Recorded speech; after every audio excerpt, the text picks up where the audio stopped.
So I would like to welcome everyone and thank you all for attending our meeting today. Madeline, I don't know if it's standard to go through a roll call or anything, or Lori, are you able to just look at the participant list?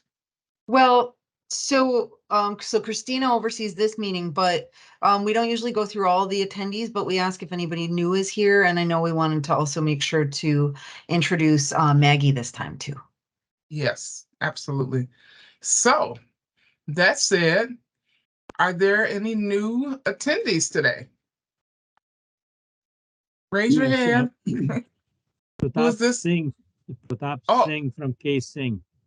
Oh, thank you, Mr. Singh. Thank you for being here today. Good morning.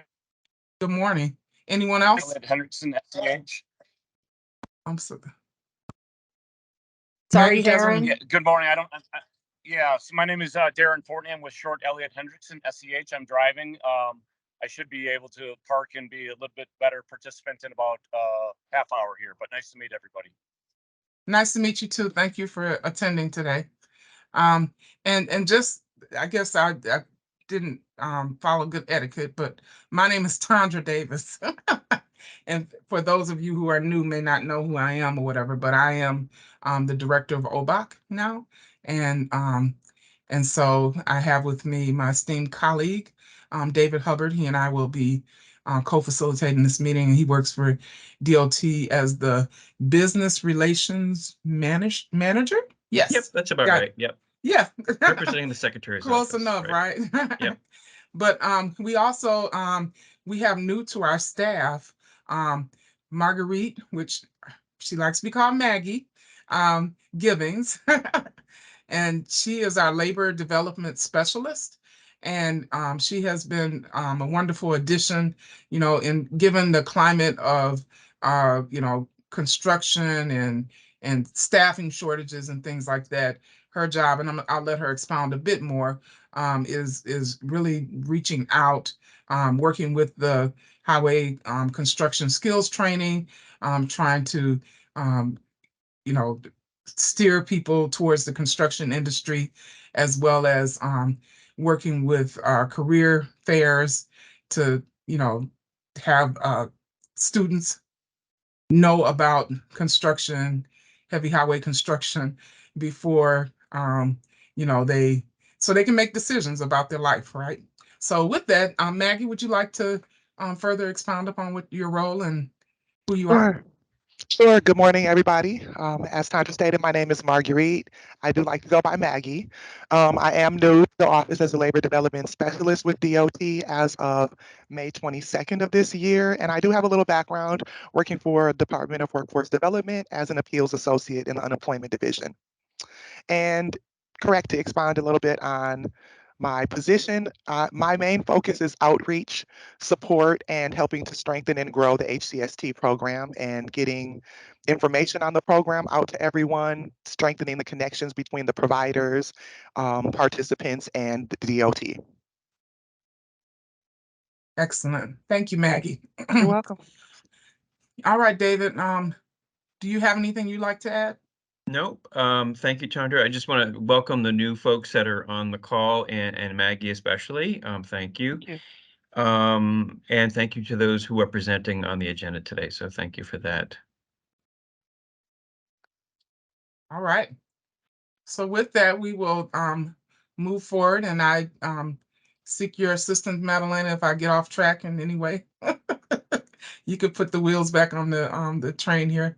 But we are going to go ahead into our presentation by the Southeast region on project opportunities. And for that, we'll ask Bob. So Bob's not here, but his team will thank someone. I'm sorry, there you Emily's go. here. Is Emlyn? Yes. Instead, we get Emlyn.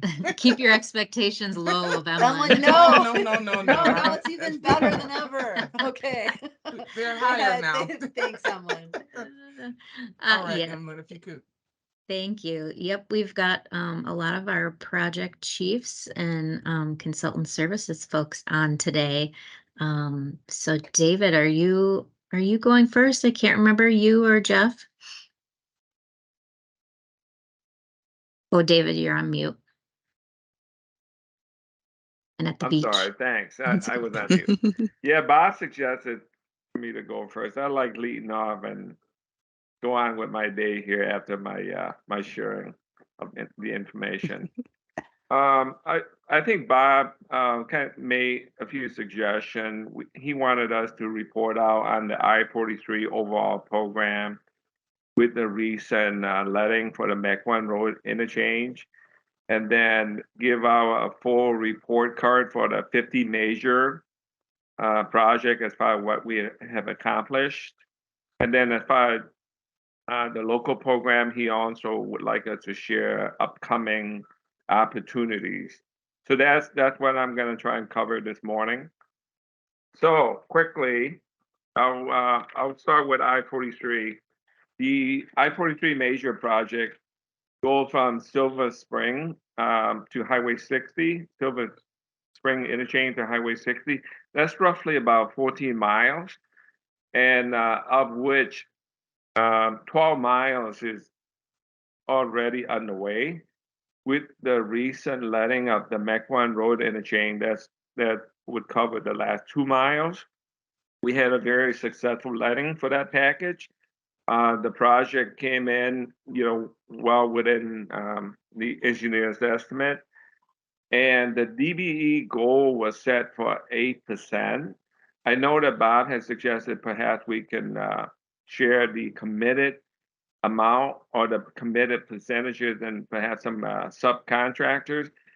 Since the project was recently just awarded, we don't have all, and of course it's not executed yet, so it's not in the system.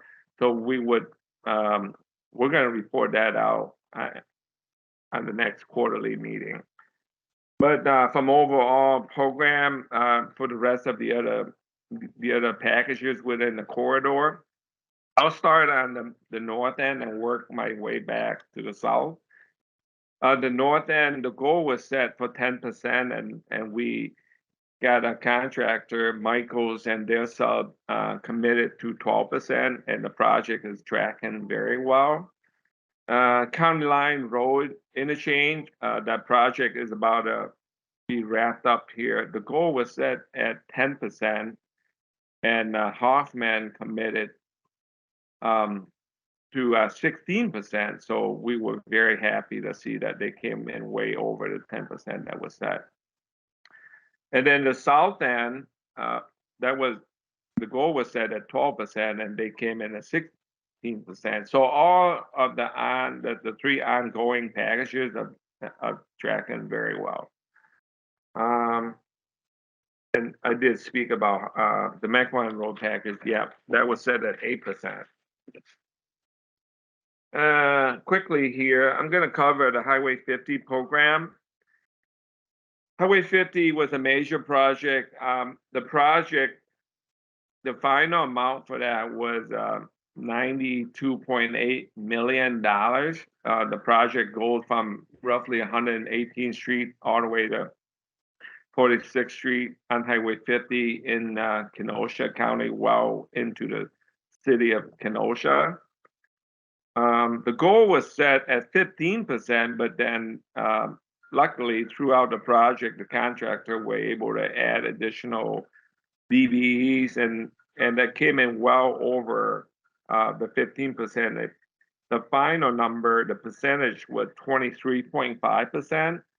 So the dollar amount came in of the $92.8 million final amount, 21.8 of those dollars went to DBE companies. So we're very happy to report that.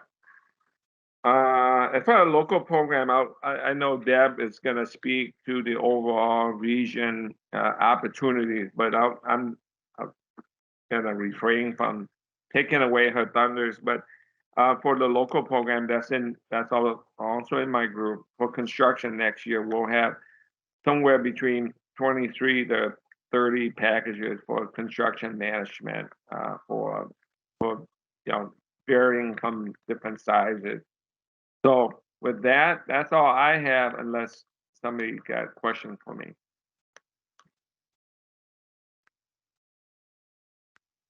No Any question. questions? That's easy. I know I kind of covered kind of fast, but feel free to email me afterward if you've got other questions. Okay. Thank you. Right, thank you. So Emlyn, is that the complete presentation, or do you have Mm. others? No, I think Jeff or Jason, you want to go next? Okay. I can go next, Emlyn. Okay, I've got two thanks. things to talk about with the group real quick. The first one, just to add on to what David was talking about, lead in July was another project was 894 from 84th Street through 35th. And that goes basically from the Hale interchange down to, what am I missing? The Mitchell.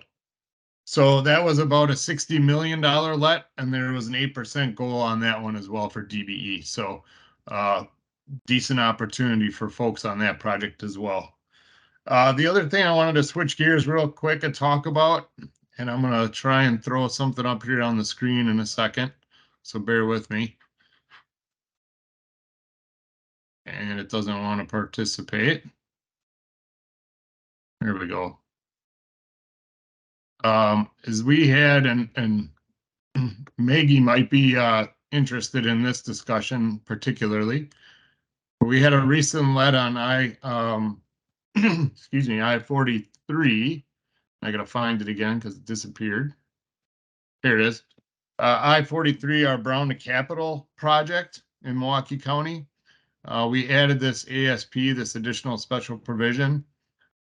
This is for a non-mandatory pre-bid meeting that happened to talk about Transportation Alliance for New Solution, or a TRANS program, for on-the-job voluntary incentive program pilot. So what this was a excuse me, a coordinated effort to try and get folks that are bidding on the projects and eventually awarded the contractors to begin talking with the trans folks and get some local folks to work on the project. And I was not at this meeting, so I can't report out too much, and I don't want to put other folks on the phone here that may have been. I don't want to put them on the spot. But you know, Maggie, this sounds like something you might be interested in or something you might be working with. So if there's opportunities for us, you know, we could certainly touch base. The plan for this moving forward is to see how this kind of pilot goes, and then hopefully not too much improvement needed, but if we need to improve something, and then continue it on with other projects in the future and continue to build on it. So any questions on that? I'm gonna stop sharing.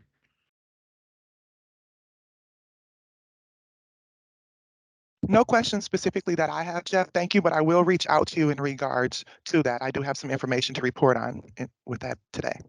Oh, perfect. Thanks. Hey, good morning, You're welcome. Jeff. This is John Anderson with WRTP Big Step in Southeast. Yeah. My question is, well, I don't know if you did, but will you, if you have continue those meetings, will you invite the various providers to attend, such as Forward Services and WRTP Big Step? That's a great question. Yeah, what you saw up on my screen was part of our contract. So it goes to the contractor who would be involved in that meeting. But the folks you just mentioned, the groups that want to be involved or should be involved, wouldn't necessarily be looking at that construction package, right? They wouldn't be looking at the special provisions of the project, right? So if they weren't involved, I think that's a good opportunity to get those folks involved as well. That's a good point. All right. Thanks. I just think it helped make a direct connection for the contractor so they can have a face-to-face interactions with us, and we can develop those relationships and help foster that and take a little pressure off the DOT. Thank you. Yeah, excellent. Jason Roselle, would you mind going next? Yes, I will go next. Good morning, everyone. Jason Roselle, Southeast Freeways Construction Chief here for the Wisconsin DOT. I'll talk about just the Zoo Interchange project program and a couple of projects that we have going on that are almost complete. So we're in the final stretches here of the overall zoo interchange program. We have the Zoo North Leg project that is in its last year of a 3-year construction season. So the project will be done here in November. And then we also have a landscaping project that just got underway this year that will continue for a couple years with some plantings and care cycles and things like that. First, actually, I'll share my screen. Be easier to just talk through some numbers here. Give me 1 second. So this is the current information on the Zoo Interchange North Leg project. So we have it's a $160 million project, and we had a 15% goal on the project for DBE, and we're currently at 19.51. So that's exciting to see that we've actually added. I think we started a little below the 15%, but we've continued to add DBE contractors and work on the project. So you can see here some of the names and dollars associated with them. So some of the bigger ones are Arbor Green doing some landscaping stuff, Arrowcrete doing a lot of concrete work out here, Lewis Company doing overlay work, high friction surface treatment and polymer overlay stuff out here. A lot of rebar and iron worker with Wisconsin Rebar and Iron Erector. UPI is a storm sewer contractor doing a lot of work out here on the Zoo Interchange North Leg project. And then you can see it kind of at the bottom. We have a lot of trucking, $10 million of trucking out here to DBE firms, and you know, couple $1 million to vendors as well. So our total commitment is just over 31 million, and we're about 73% paid out on that DBE dollars on the Zoo Interchange North Leg project. On the landscaping project, so that project did not have a goal on it, but it's 100% DBE. So Arbor Green is the contractor on that project, and it's a $750,000 project, and we're just getting started on it. So we've only paid out 130 of the 750 so far. And then just some overall zoo numbers. I just figured I'd throw this in here. On the overall zoo project program, we have $135 million that have gone to DBEs or will go to DBEs. So overall in the program, we're just over 13%. So we've paid out like 980 million to the prime contractors and 136 to DBEs. So just over 13% there has been paid out on the zoo program to DBE contractors. So that's kind of just a quick summary on where we're at with the zoo, and we'll have some final numbers by the next time we meet. So any questions on the zoo?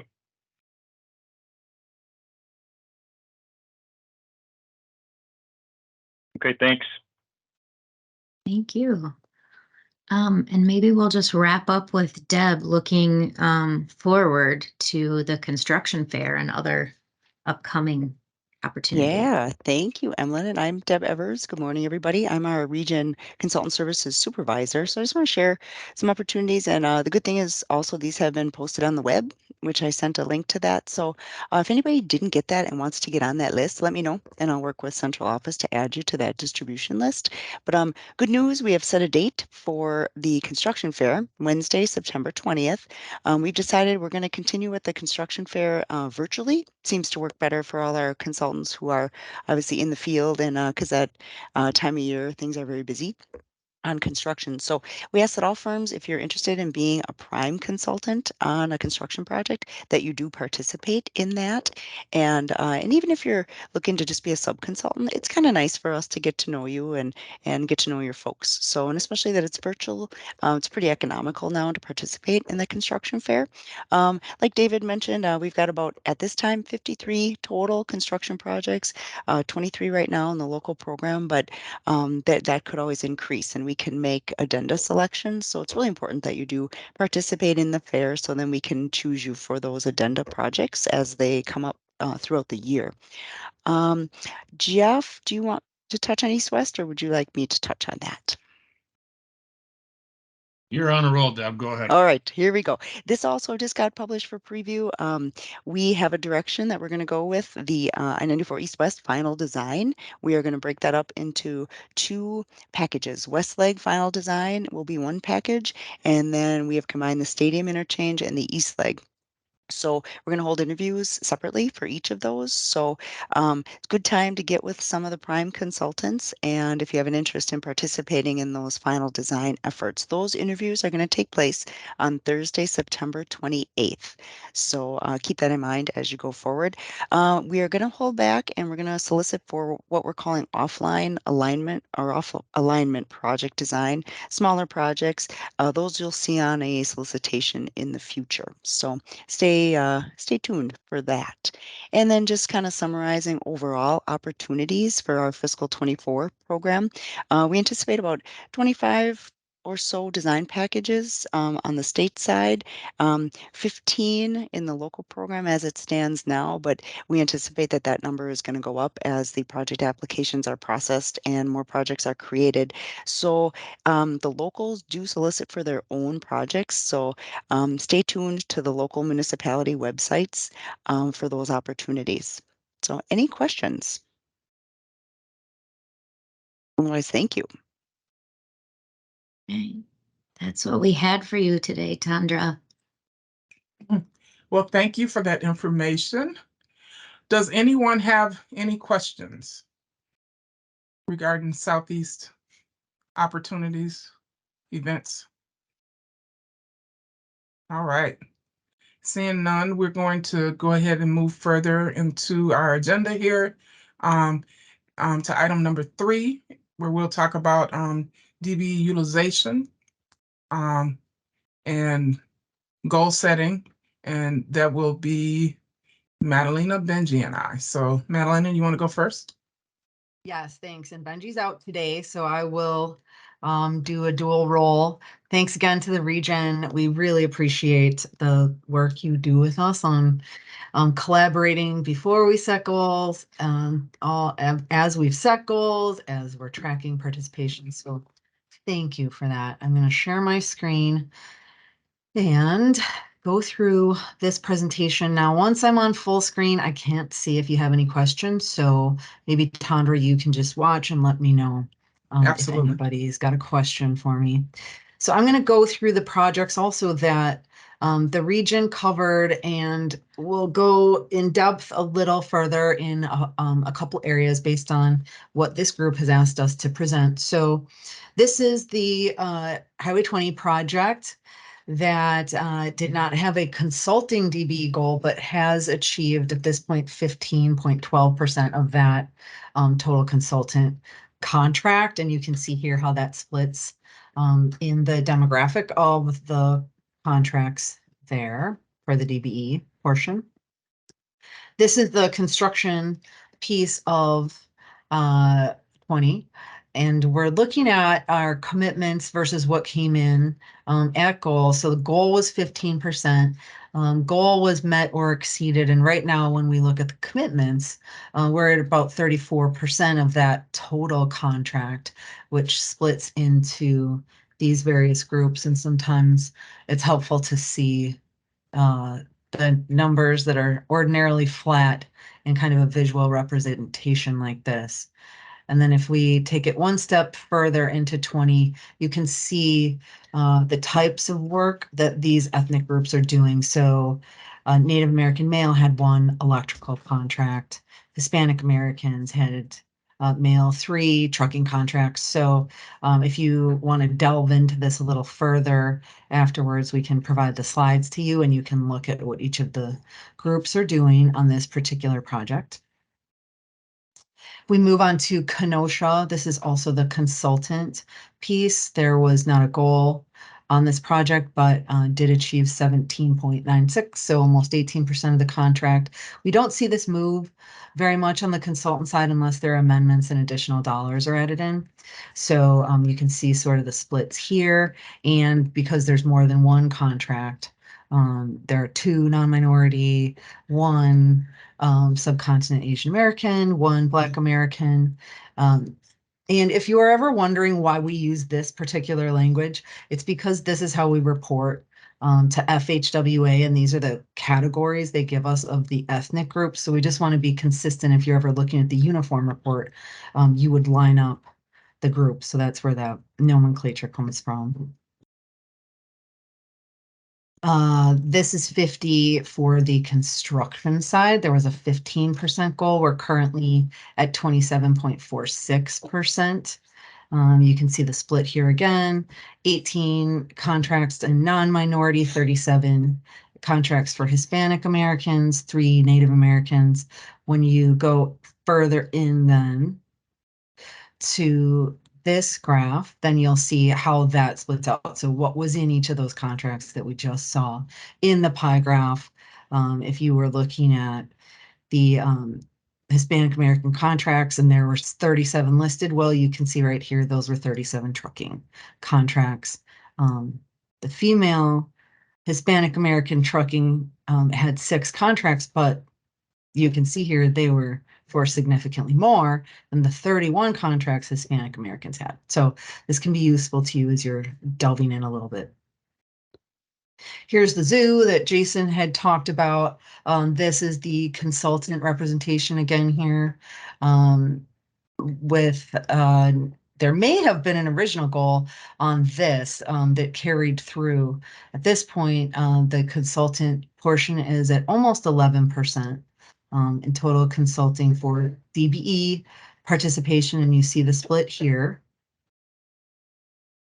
On the construction side with a 15% goal, Jason mentioned we're over 19% right now of that total contract, so doing good. That'll wrap up soon. The split here you see again, and Native American, Hispanic, minority having the largest pieces of that pie with the description of the different types of work here. The longest line, my eye is always drawn to the longest line. That's Native American doing concrete work. That would be our friends at Aerocrete. And we move on to 43. The goals had ranges here because we're combining various project IDs, ranging from 2% to 12%, I do believe. And so we're in good shape overall as we track this project. It's ongoing. This was one David was focusing on and had mentioned that he didn't have the July information included in here. So this is showing your achievement along the way to July, which was that final letting. Here again, my eye always goes to the long line here. That's concrete again. This line, storm sewer, non-minority on that storm sewer. So far, erosion control, pretty long line here. So this should help you as you see sort of where the money in the project is going to various DBE firms. And so what does that look like when we add it into our overall achievement? We are on a federal fiscal year, so that will wrap up at the end of September. And this amount here, the 13.97 as a percentage, is where we are at to date. It will adjust as we get through the August and September lettings. And we project this will go down, but we would still meet our overall goal of 12.41%, just briefly to let you know how this is looking in terms of the funds that came in and what has been committed so far to DBEs. We had 927 million plus in federal funding, and that combines the construction and consultant side. Consultant is up to date through June. These are the commitments through June for consultants. We have a projection that overall will go up to around 24 million.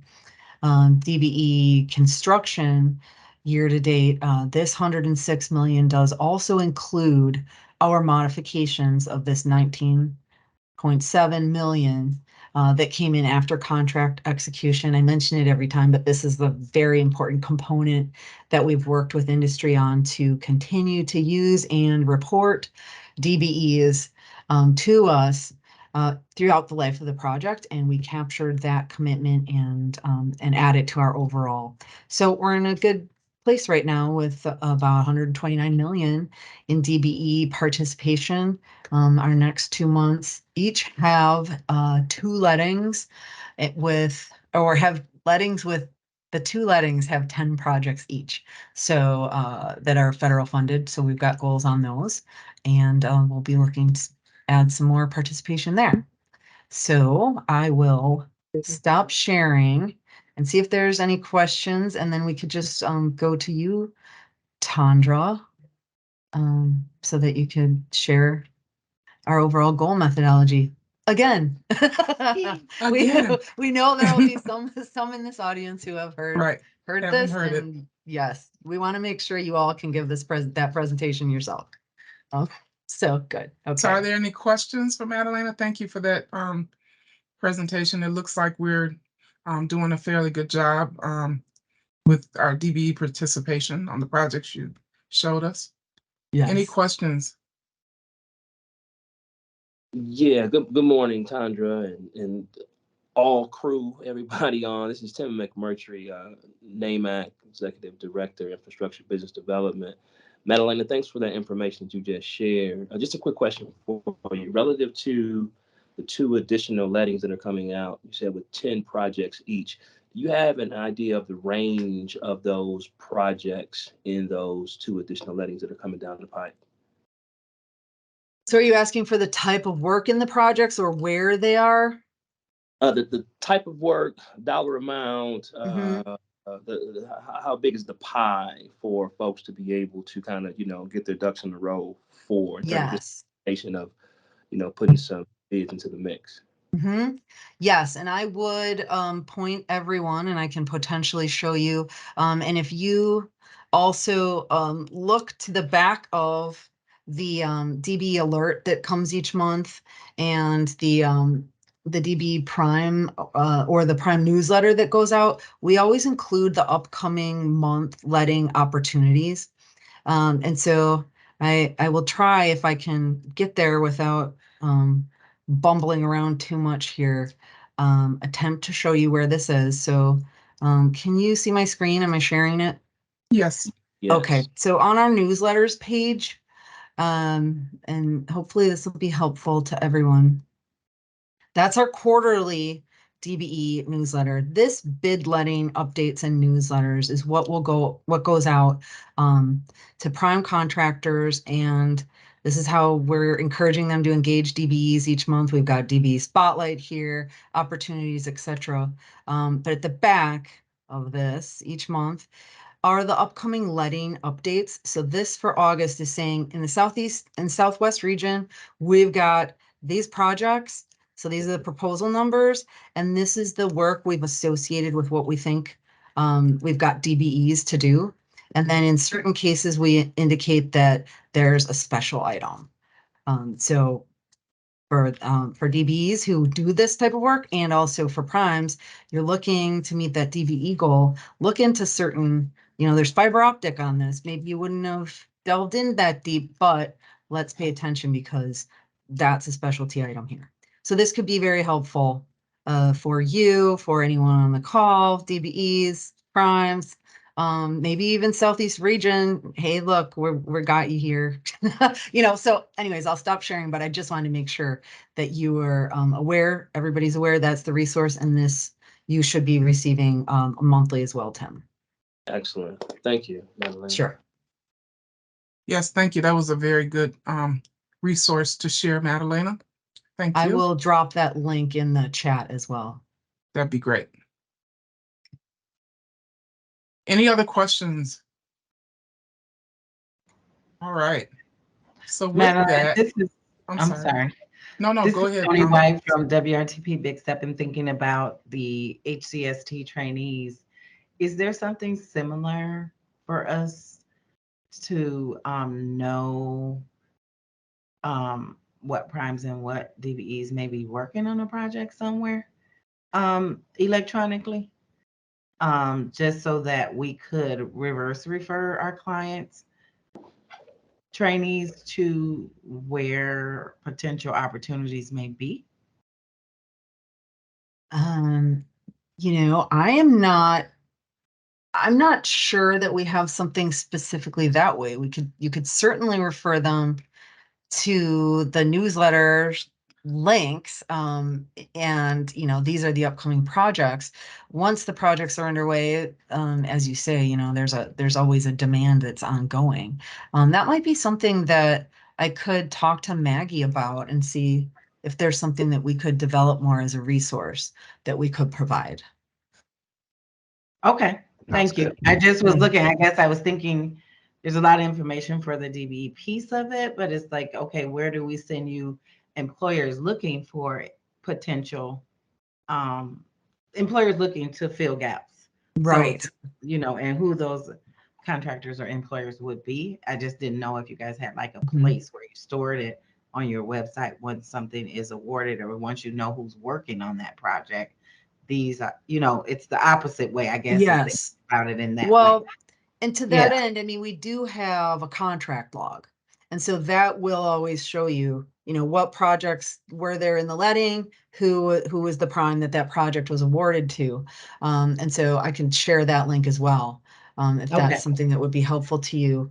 On the consultant side, I think that comes in a different area, but that won't be as much what you're focusing on when you're looking at labor. So yeah, I'll grab that other link for you too. Thank you. Yeah, thanks for the question. Yeah, that was a great question, Tony. And I see Maggie nodding her head, so I know she'll be working with Michael to look into, what we could do to, kind of help on this end. Yes. All right. Any other questions? All right. So I will go in and share my screen.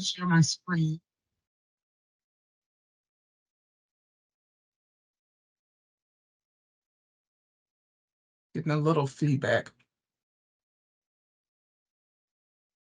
So I presented this methodology quite a few times, and still happy to do it because we're very proud of what we're doing in OBOC and with WSDOT. So every 3 years, we have to come up with our triennium goal. And so this was the year that we submitted. And so what I wanted to go over with you, many of you may have seen this presentation already, so it's kind of a condensed version, but just wanted to go over with you what the methodology is around us setting that goal.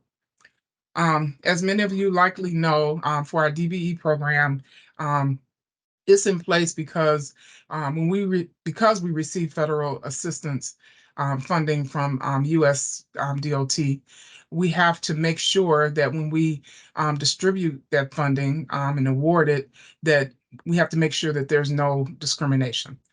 And so as a result, each state has a DBE program, and we're trying in that DBE program to create a level playing field so that our DBEs can compete fairly and receive DOT-assisted contracts. So that's why we assign the project goals. That's why we have support services to help our DBEs. If you look over the last 5 federal fiscal years, between 2018 and 2022, you can see that we met the goal 3 of the 5 times. We met the goal in 2018, 2021, and 2022. And as you heard earlier from the presentation Madalena did, we are projected to meet the goal this current year also. So, roughly we could say we met the goal 4 out of 6 years. And a lot of that has been attributed to, if you look in the last couple years, our work that we have done to reduce our GFEs. In the past, they had been 100 and maybe 50 or so. This current fiscal year, we have 7.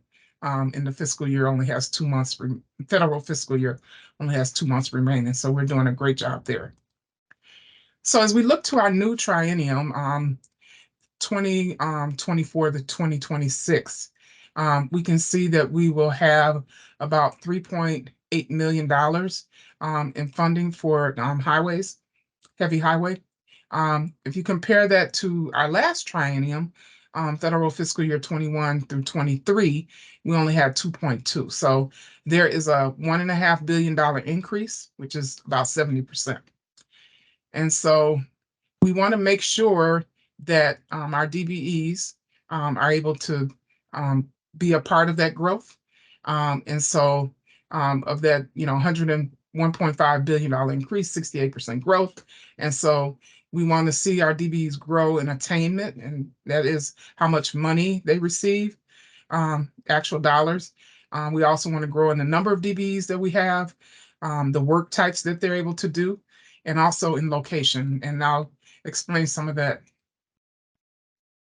And so with the federal highways, our goal setting methodology, what you do first is you calculate a base figure, right? And I'll explain what that means shortly.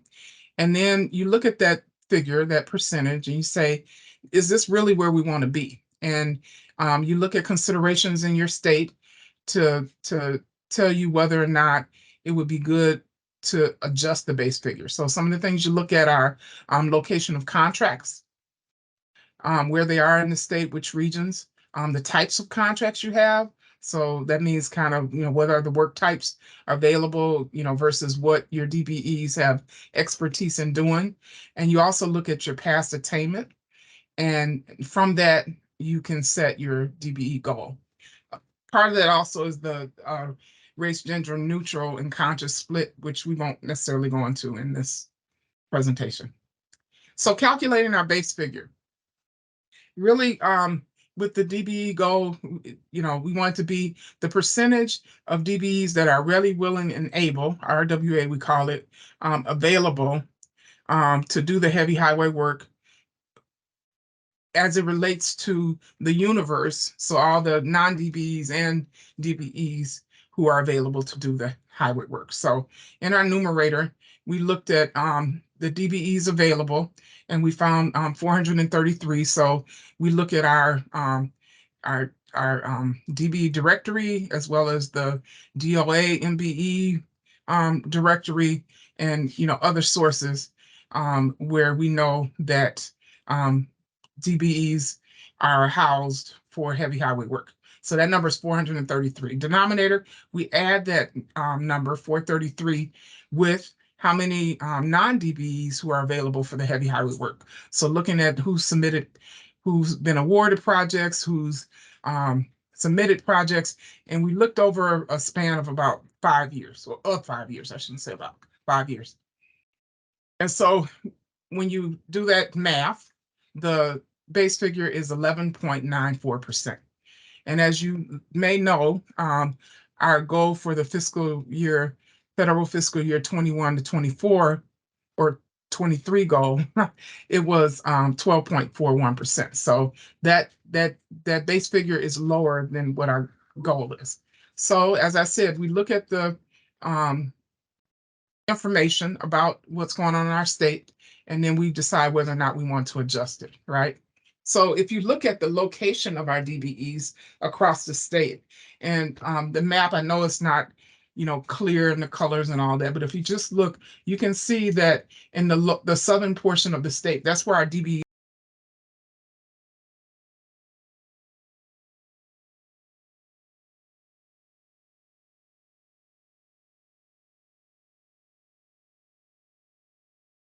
be in the southern portion of the state. That's not where the majority of our DBEs are.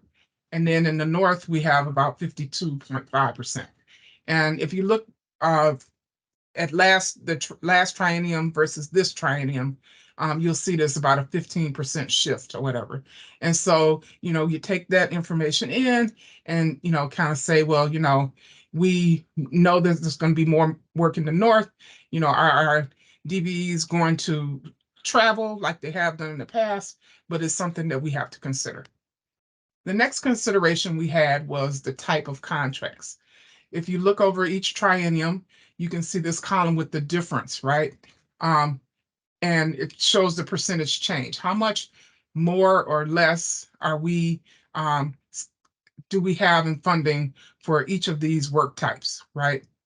And you can see the ones that are that have changed significantly in terms of an increase are pavement replacement with 50% increase, and then also work and bridge, both replacement and bridge rehab, about 170% increase for both of those. And you look at how many DBEs we have, right? In some of these areas, we just don't have that many. So it's like that's another factor that we have to bring into the picture as we're looking to set our goal. And the final thing we looked at was a past attainment. As I said earlier, roughly we've met the goal 4 out of 6 times if you include this current fiscal year in our projection to meet the goal.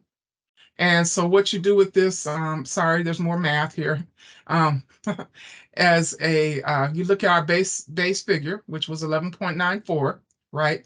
And you add it to the median number, which is just the middle number. You have 5 years, the third number down, which would be, if you rank them in order, 10.5 is the first one, 12.01, and then 13.1. That's the middle number. You average those two numbers together, and you get 12.52. So this informs us, okay, we've met our goal for 4 out of 6 years. We could adjust the base figure up to 12.52%. So putting all these considerations together, right? And we saw that there's a work shift, a lot of about 15% to the north. The projects are, there's more projects in the north and not as many DBEs there. So we hope that we'll be able to grow our DBEs, grow them in their numbers and also in their work types. And we expect and hope that they will travel to the north for the work. Significant, the other thing is we talked about is the work types are not completely aligned with the DBE expertise. So we don't have as many DBEs in some of these areas that have increased significantly. And so again, we want to grow our DBEs. And then also looking at our past attainment, we've met the goal. And when we've met the goal, we met it by at least about 0.8%. And so we know that that median analysis is going to allow us to go up to 12.52%. So with all of those considerations, working with the DTSD administration office as well as the secretary's office, we decided to have the goal go up by 0.01% to 12.42%, given the considerations of location and number of DBs in the work types, along with meeting our goal in the past. That said, with the goal of 12.42%, if you look at the $1.26 billion we're expecting every year to be spent in heavy highway over the next triennium, that would give $157 million to our DBEs. So although it's a slight increase, we're expecting $7.8 million increase in DBE attainment and a 12.8% increase from federal fiscal year 2022. And for us, this is an aspirational goal. We haven't had this much attainment in the past, and we know that growth will be required.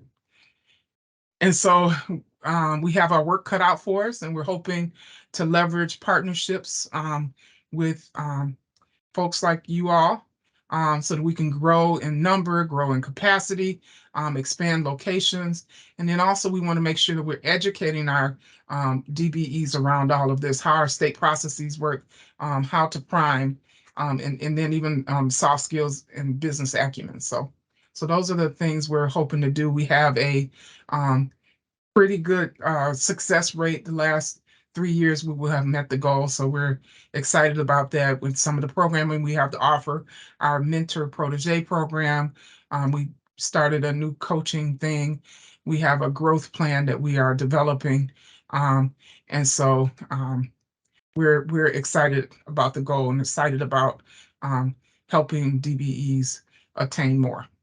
So with that, are there any questions?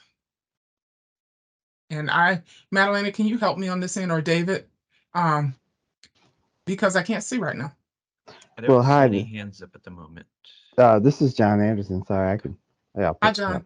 I put my hand up. Hey, how you doing? Good. How are Good to you? see you. I'm doing good. So, related to the DBE liaison officers, first of all, who are they? Second of all, are they regional? Regional, I'm sorry. And I guess third, are those individuals knowledgeable about and helping to promote the HCTS graduate hiring and incentives under ASP and ASP 1.1 as a ways means to help these DBEs to develop their workforce? So I'm going to rely on some staff help with this question, Madalena.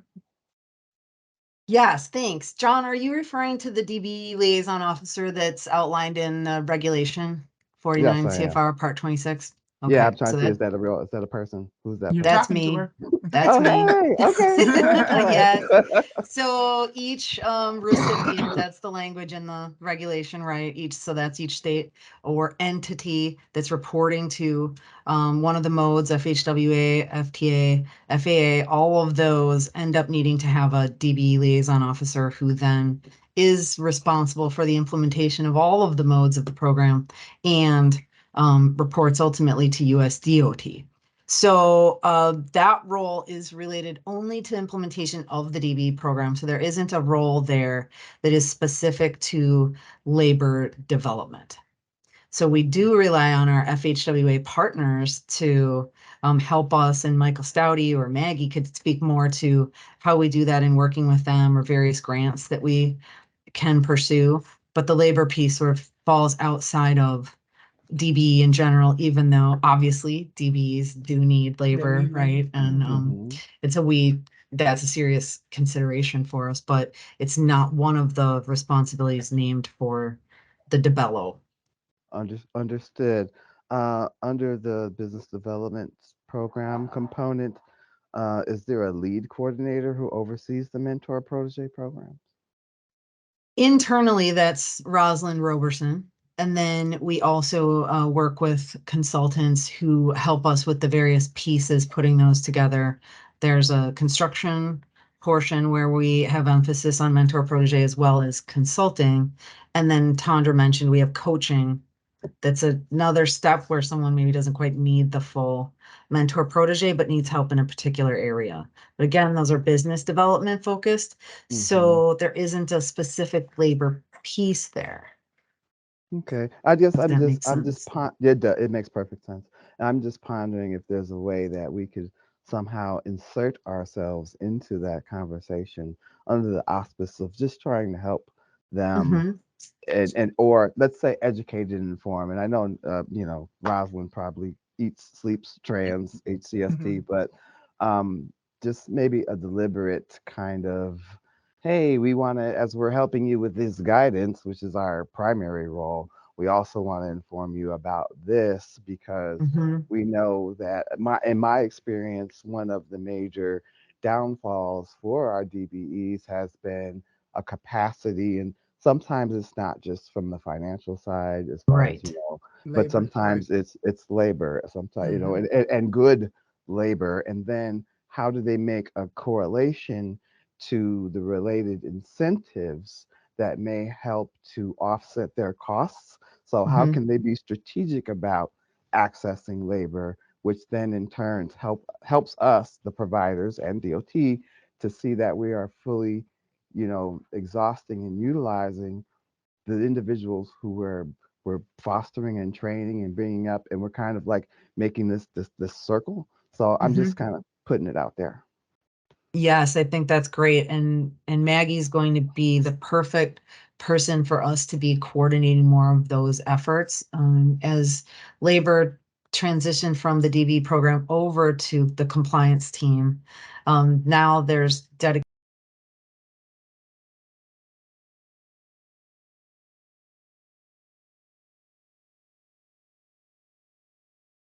and that goes directly to capacity and ability to take on more work. So I think these efforts are happening hand in hand as we are going to look towards meeting that those goals, those robust goals Tandra discussed in our future here triennial.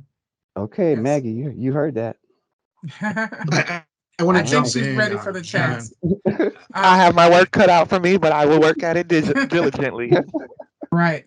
Well, thank you for that And question, can I John. jump in, And John? my apologies, Dr. Robbins. You probably were first, but I heard John's voice. So what's your question, please?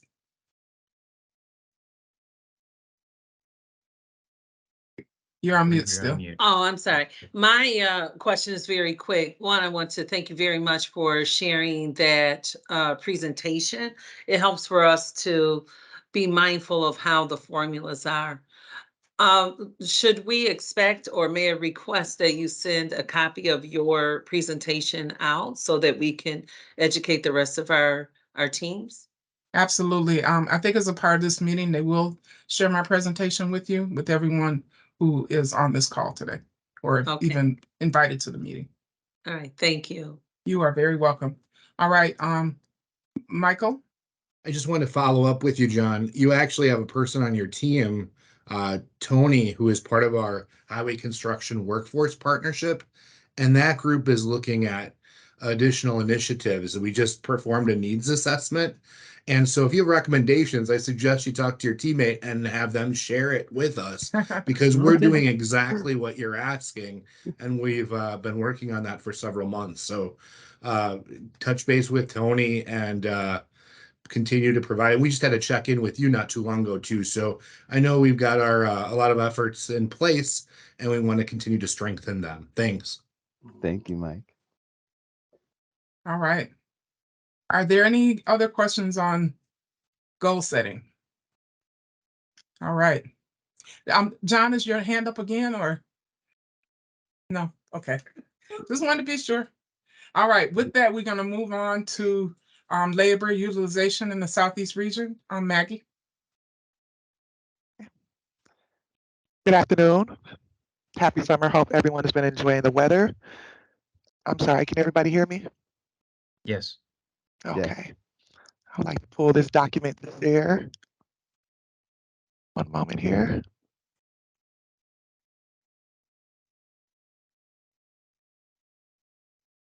Bear with me, everybody. My apologies. Here it comes.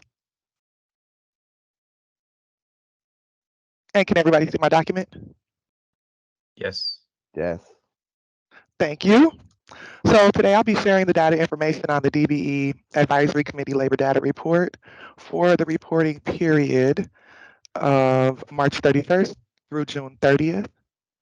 And we'll start out with the Zoo Interchange Project, US Highway 45, I believe starting at Swan Boulevard or including Swan Boulevard. So the total, we do have a little different of a setup this time. I guess it was requested at the last meeting to be able to compare the information. So we have the comparisons between the last reporting period and the current reporting period or the previous reporting period. And so we have a jump in the number of employees from 1,233 employees to 1,303 employees. We have a total number of minorities at 369, so that's an increase from 27% to 28% minorities in the workforce. We do have the demographic breakdown below for your references if you would like to read that information. The total number of females on this project is 27 at 2% of the workforce. And we do have 3 HCST graduates. We have made updates to the documents to show the HCST program transitioning from the TransDip program, with the total number of hours at 170.25. Going down to our next project here. This is a new project with a start date of March 14th of 2023, and that's I-43 North-South Freeway, but specifically the area between Brown Street and Capitol Street, which we are focusing with our Milwaukee Pilot Incentive Project. So the numbers, we do not have previous reporting information, as stated, my apologies. The total number of employees on this project is 251. Total number of minorities is 114 at 44%. We do have a large amount of minorities on this project for it to be a new project. Total number of females is 11, sitting at 4% of the total workforce for that project. And with high school HCST graduates, my apologies, we have 2, with the total number of work hours at 36.75.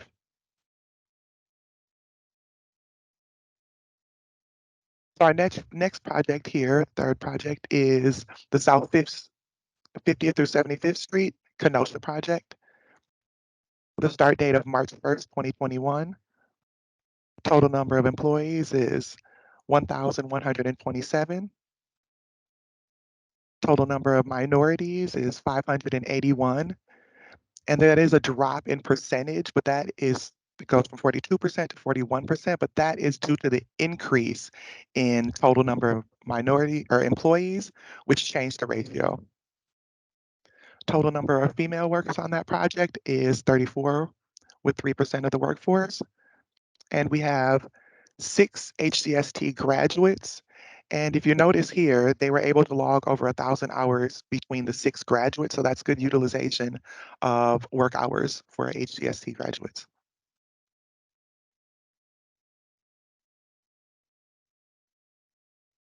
Last project that we'll be looking at here is the South 010 or 10th Street project. My apologies as far as how that is labeled. The Washington Avenue in Racine. We do have a total number of employees, 382. There has been no changes in the numbers of data pulled for this reporting period with this project. So the number of minorities still sits at 178, with 46% of the workforce. Total number of females is 12, 3% of the workforce. And we have 3 HCST graduates working on this project with a total number of work hours, 219.25. So those are the 4 projects for this labor data report period. Below is mine and Alex's contact information as labor development specialists if you'd like to reach out to us with any questions or any follow-up afterwards. But if there's any quick questions, I'm sure that I may be able to answer those right now.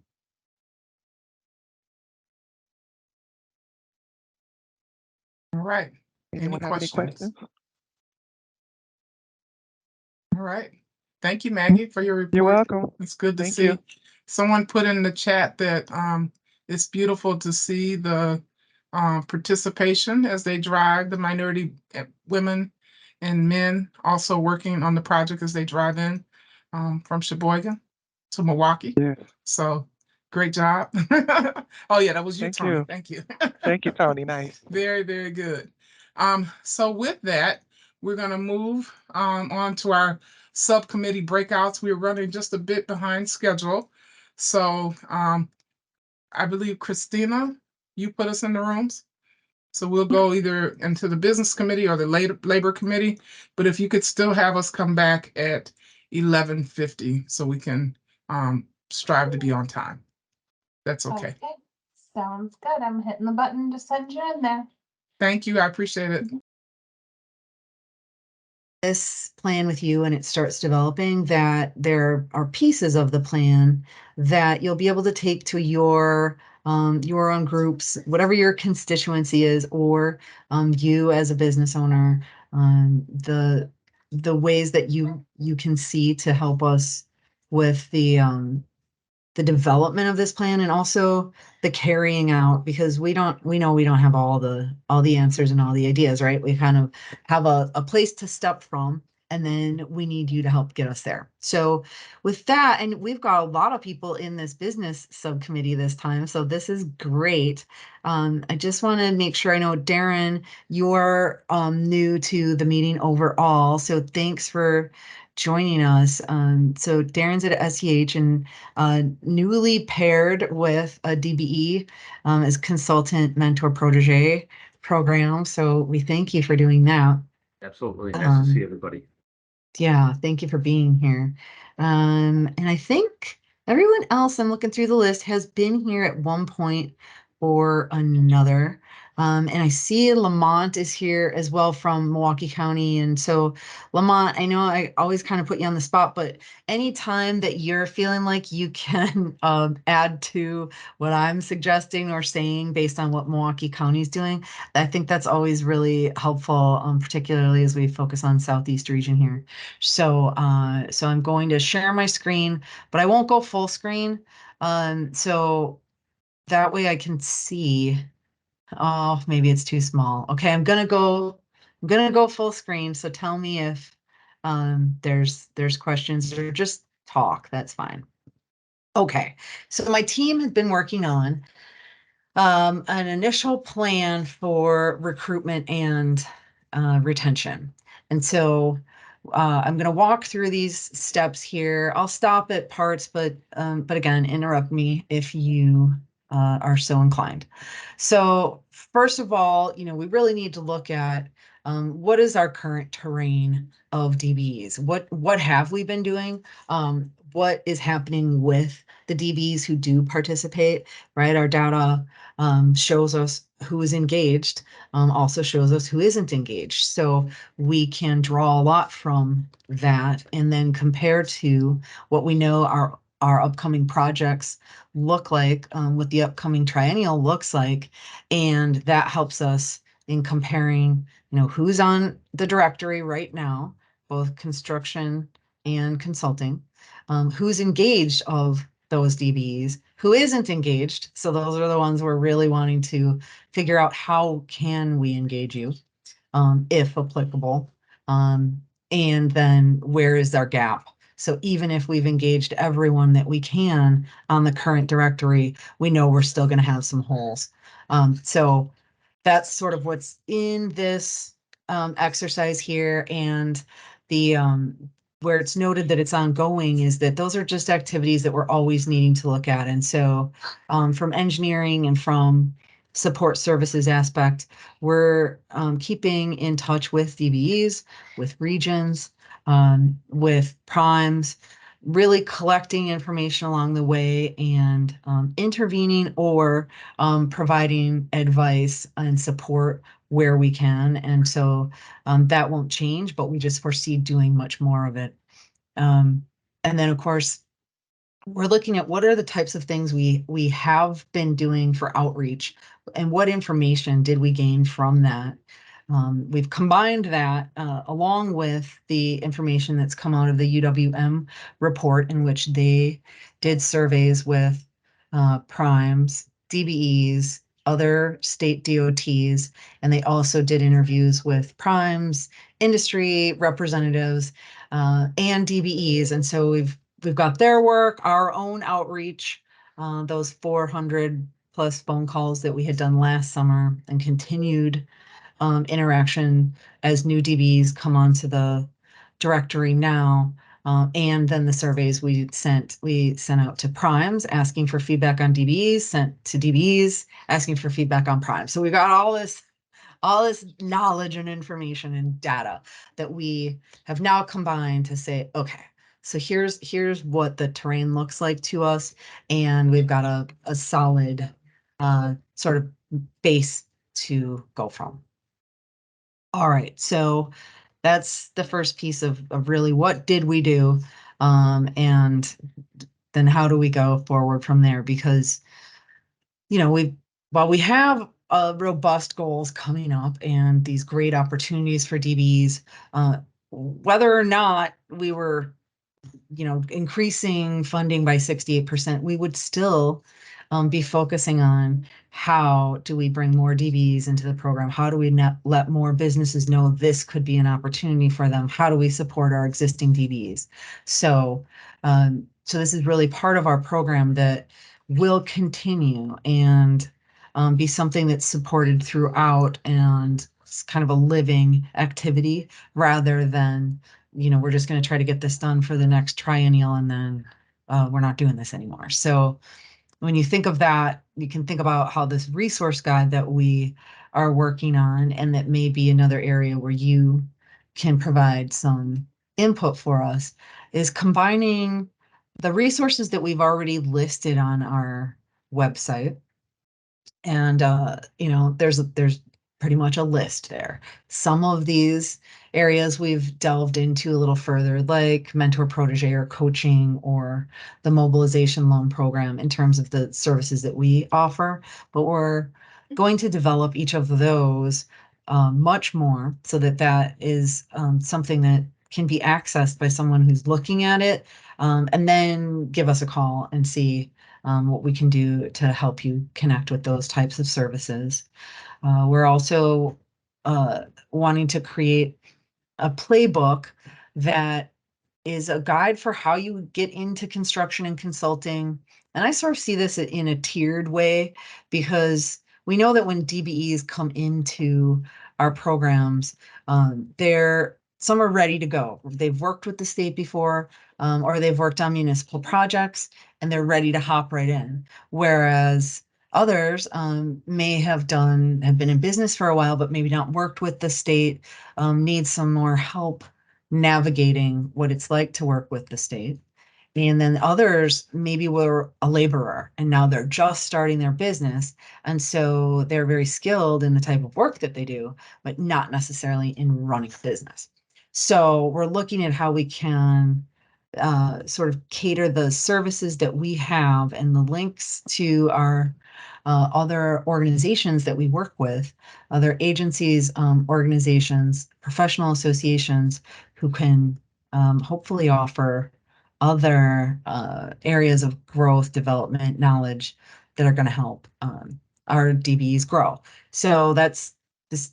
The resource guide is sort of a all-encompassing kind of go here for getting the overall information. It'll be a document that's interactive as well. And it will have links to all of the various websites that we're talking about in here. The external organizations also will have explanations of what they do, contact people. So we've developed this to about, I would say about 70% right now in terms of gathering upfront information, but we want to add more, and we want to treat it, like I was saying, overall for this whole project as really a living document. So there will be more resources coming. And for instance, we'll sometimes identify an area that we hadn't thought of before. So one of our team members said, well, why don't we take a look at every county and see if there's any grant opportunities? So we didn't have that as a resource before, but that's something now that's been added. Another person said, let's look at all of the CDFIs and include all of that information in this guide. Another team member said, you know, I got paid to take some classes at a tech school, and that was engineering related. So maybe that's some. So I'm hoping you're just getting the idea of what we're trying to put together in an organized way as resources that will really help these small businesses. So at this point, maybe I'll just stop and see if you have any questions or input before we go on to talking about our next areas here. Any thoughts? No one has their hand raised at this point, but you can speak I up. raised Oh, mine. no, okay.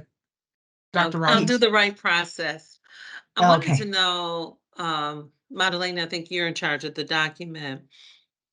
If you could click on that link for the resource guide, and just want to commend you on the work that you all have done on that.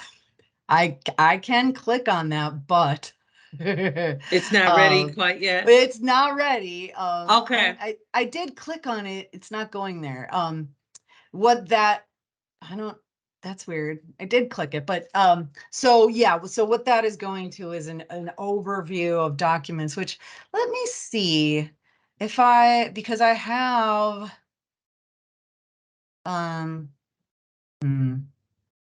all right, so this is very rough, but I'm going to show you where we're at in the formatting because it's been taken from a variety of websites. And so now we're having to get each of these websites, get each page formatted so we can go into a guide. But so this is in general what I'm talking about. So we've got each of these kind of listings that were our overall, these are already resources listed on our website, but so what? Like, I don't know what I'm going to do. I'm going to click here and go to WEDIC or, but so then we start going into each, here's what that first resource has. And so that's why I'm telling you it's really rough. But so we're pulling out information so that this can be a guide. And then from here, you can go right to that website. So I'll stop sharing this so that my boss isn't scared, like, oh no, that's what that's what the resource guide is.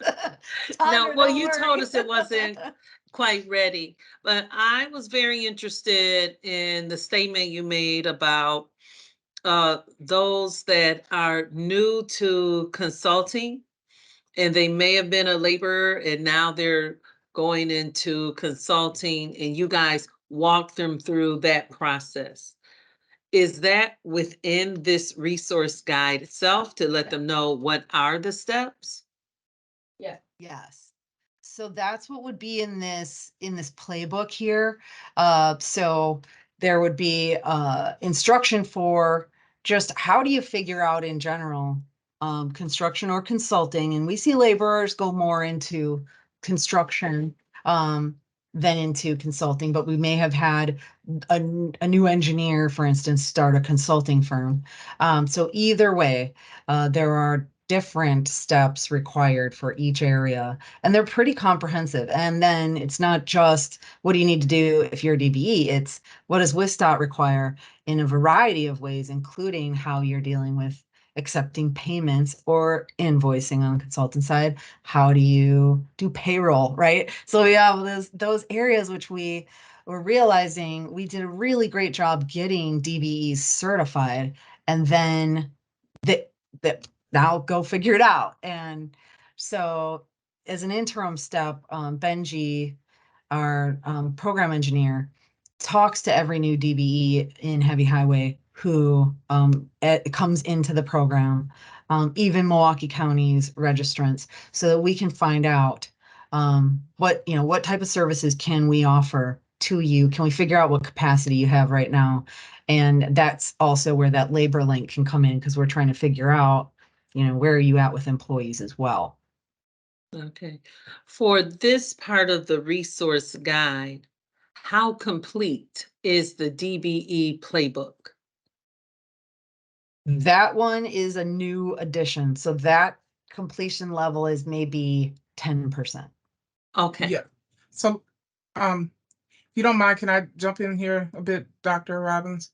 So the playbook, what we're looking at, recognizing that, we have all these resources listed, and certainly I think they are very helpful to our DBEs.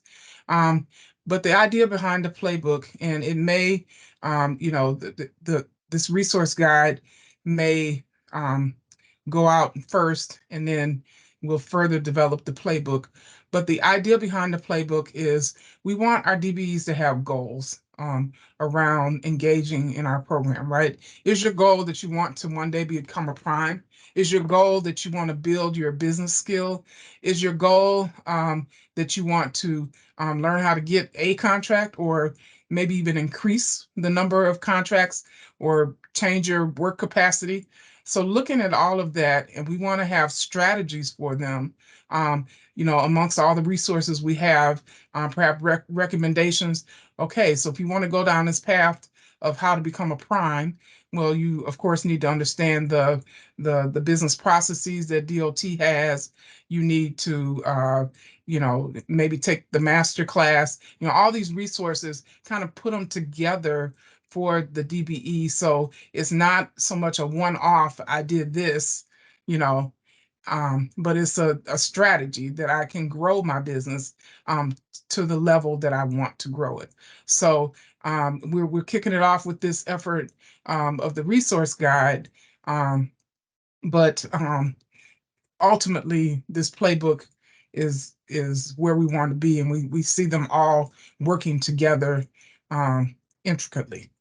Okay, Does thank that you make so sense? much. Yeah, thank you so much. I'm very excited about the development of this for us and looking at all of the opportunity that's coming into the state. You know, as NAMAC, we want to do everything we can to help get our constituents ready for this. So I see this as some we may need to encourage to become consultants or do these things. So it's nice to have a playbook and a guide that there's less figuring it out on their own. So I'm extremely excited about this, about the work that you're doing. Thank you, and thanks for your input there. And you see NAMAC is listed as one of those other organizations that support small businesses. And so that's where we will be asking you, what should we be including about NAMAC in this guide? You know, we'll go to your website and we'll pull some information, but you know, maybe you want to have information that sends someone straight to Tim, or that breaks out various, you know, if you're looking into trucking, you know, talk to Eric at Southstar. If you're looking into some type of consulting, if it's engineering consulting, maybe Bruce Bannon is your contact. But you know what I'm saying? Like there could be something that you want to create specifically that would be more than what we'll grab from your website. So we will be reaching out to each of our partners too on those pieces. All right. Thank you, Magdalena and Tandra. Thank you. Our pleasure. Okay, so this piece is really, you know, going on in tandem, and I think Natalia is actually here, so she could answer questions or provide some more information here. But this is where we're really looking at how are we reaching small businesses? How are we helping them to get the information they need to become DBE certified? There are recruitment events we are going to need to create. There's some that we can tag onto that are already happening. You know, our work is specific in terms of, you know, construction and consulting that's heavy highway. It takes a little more work for us to find events that are going to make sense for us to show up at, because, you know, a lot of times small business events are, they'll run the range from, you know, somebody who's operating a florist shop to banking, you know, somebody's doing some kind of IT or accounting work. And then here and there, we will have attendees who are interested in heavy highway. So we try to figure out how's the best way for us to put our energy into events to cast a wide enough net and to reach groups that we want to reach. I don't know if Joe Davis is on this call or not, but he's with CBG's DB Development Initiative. And so he travels the state quite a bit as well. Has concentrated a lot on Northeast region right now. And so we are collaborating with CBG on that because we know as 41 comes on, which while that's Northeast region, it's still going to be something we talk about in this event because our DBEs from Southeast can definitely take advantage of the opportunities that are going to be happening on that. It's major for us. It's mega for the feds in terms of what's named. But that big project is going to span about 6 years. And we have also been in touch with NAMAC about that because we have a couple buildings, so vertical construction that's happening there. And we don't often see that on WISTOP projects. And so we're wanting to make sure that NAMAC can get that to their members because we do have DBEs who are vertical contractors. And, you know, that runs the gamut, electrical, HVAC, painters, and the, you know, GCs. So That's really what we are looking at, trying to get that kind of information out um, to build our pool. So that's going to require that we're including businesses who are not DBEs, but it's also going to include us trying to get DBEs who are maybe from other states. And I think all states are going to kind of face this. Any border states are going to start looking across the border and do you want to come get some work over here in Wisconsin? So particularly in Northwest region, when we see all of those bridges that are going to be coming up over the next 3 to 6 years, we know that we do not have the DBs who can take on all of that bridge work. That will be pretty comprehensive. So there may be some DBs who come over and work with us from Minnesota. Same with Illinois, though, like I said, Illinois and Minnesota are going to try to take our DBs too. So all of us really need to work together to be getting these opportunities out there. Because as a good friend said to me when I was complaining about whatever area it was, our DBs are doing all this private work. And so this person, very wise person, said to me, okay, well, what if we don't look at it as they're stealing our DVEs, but that we need to help build our DVEs so they could do the private projects and the state ones? And I was like, oh, thank you, sir. Yes, that's what we need to do. So I think that's really where this effort takes us. Natalia, are you in this meeting? Do you want to add anything about our outreach efforts here? Yes, I am in this meeting. I'm having a computer issue, but I you can hear me. I guess I just want to add that in I guess an effort to kind of navigate, where to go with outreach efforts and who to include and where, like, which areas to go to and partnering up. Of course, always looking for more partnerships and collaboration. But like over the past year, I've had many conversations with many different groups and those that support or work with DBEs. And so if you or someone you know is not, tapped in, please do feel free to reach out to get input and make those connections wherever possible so that we can reach potential DBEs, existing DBEs.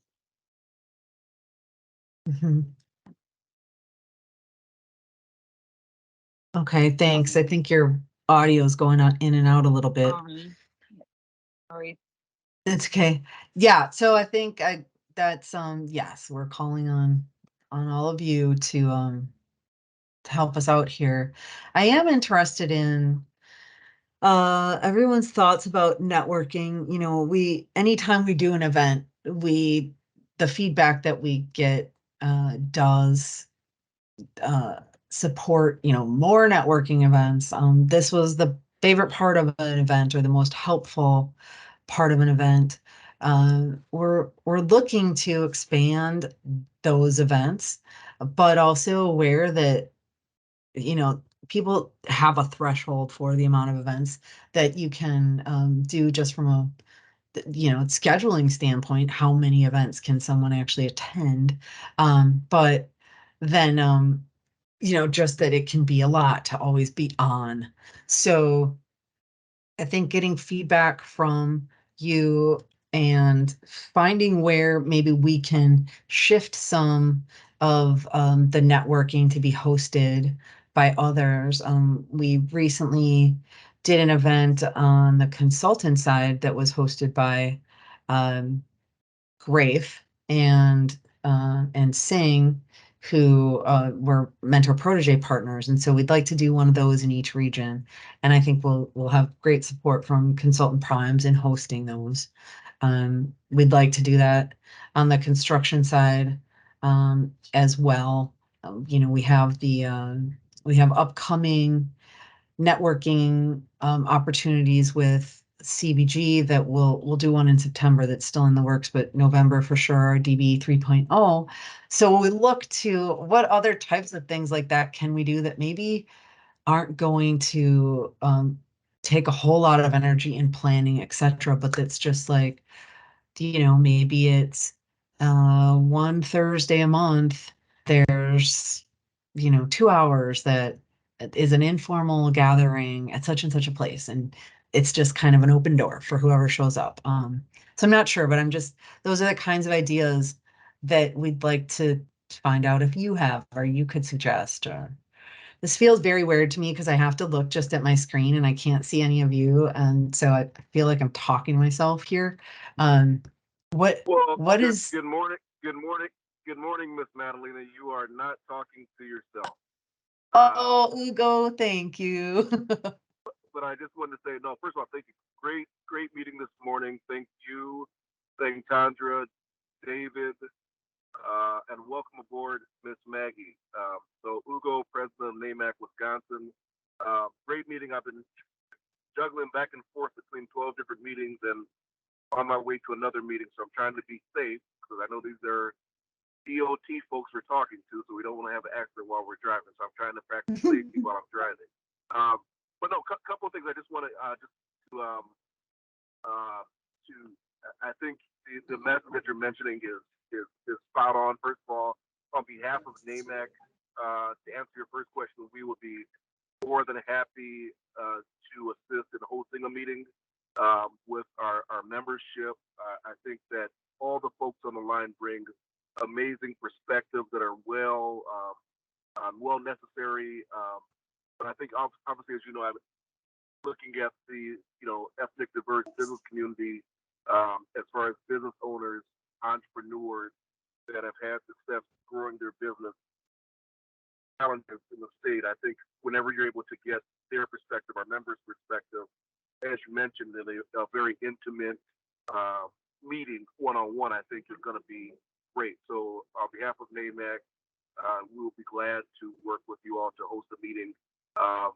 And then just the other thing that I will mention, and then I'll jump off. I'll be quiet to hear the feedback. Is to answer your question about to me the two things that jump out that really are important are the specificity and intentionality.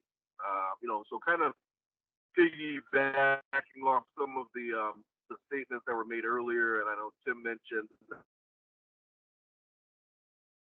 an upcoming project. I think if we can also include, I think also Big Step kind of mentioned around it also, that when this information is put out there, if there's more specificity, not just the project, which is great having that information out there, but also what are some of the perceived opportunities?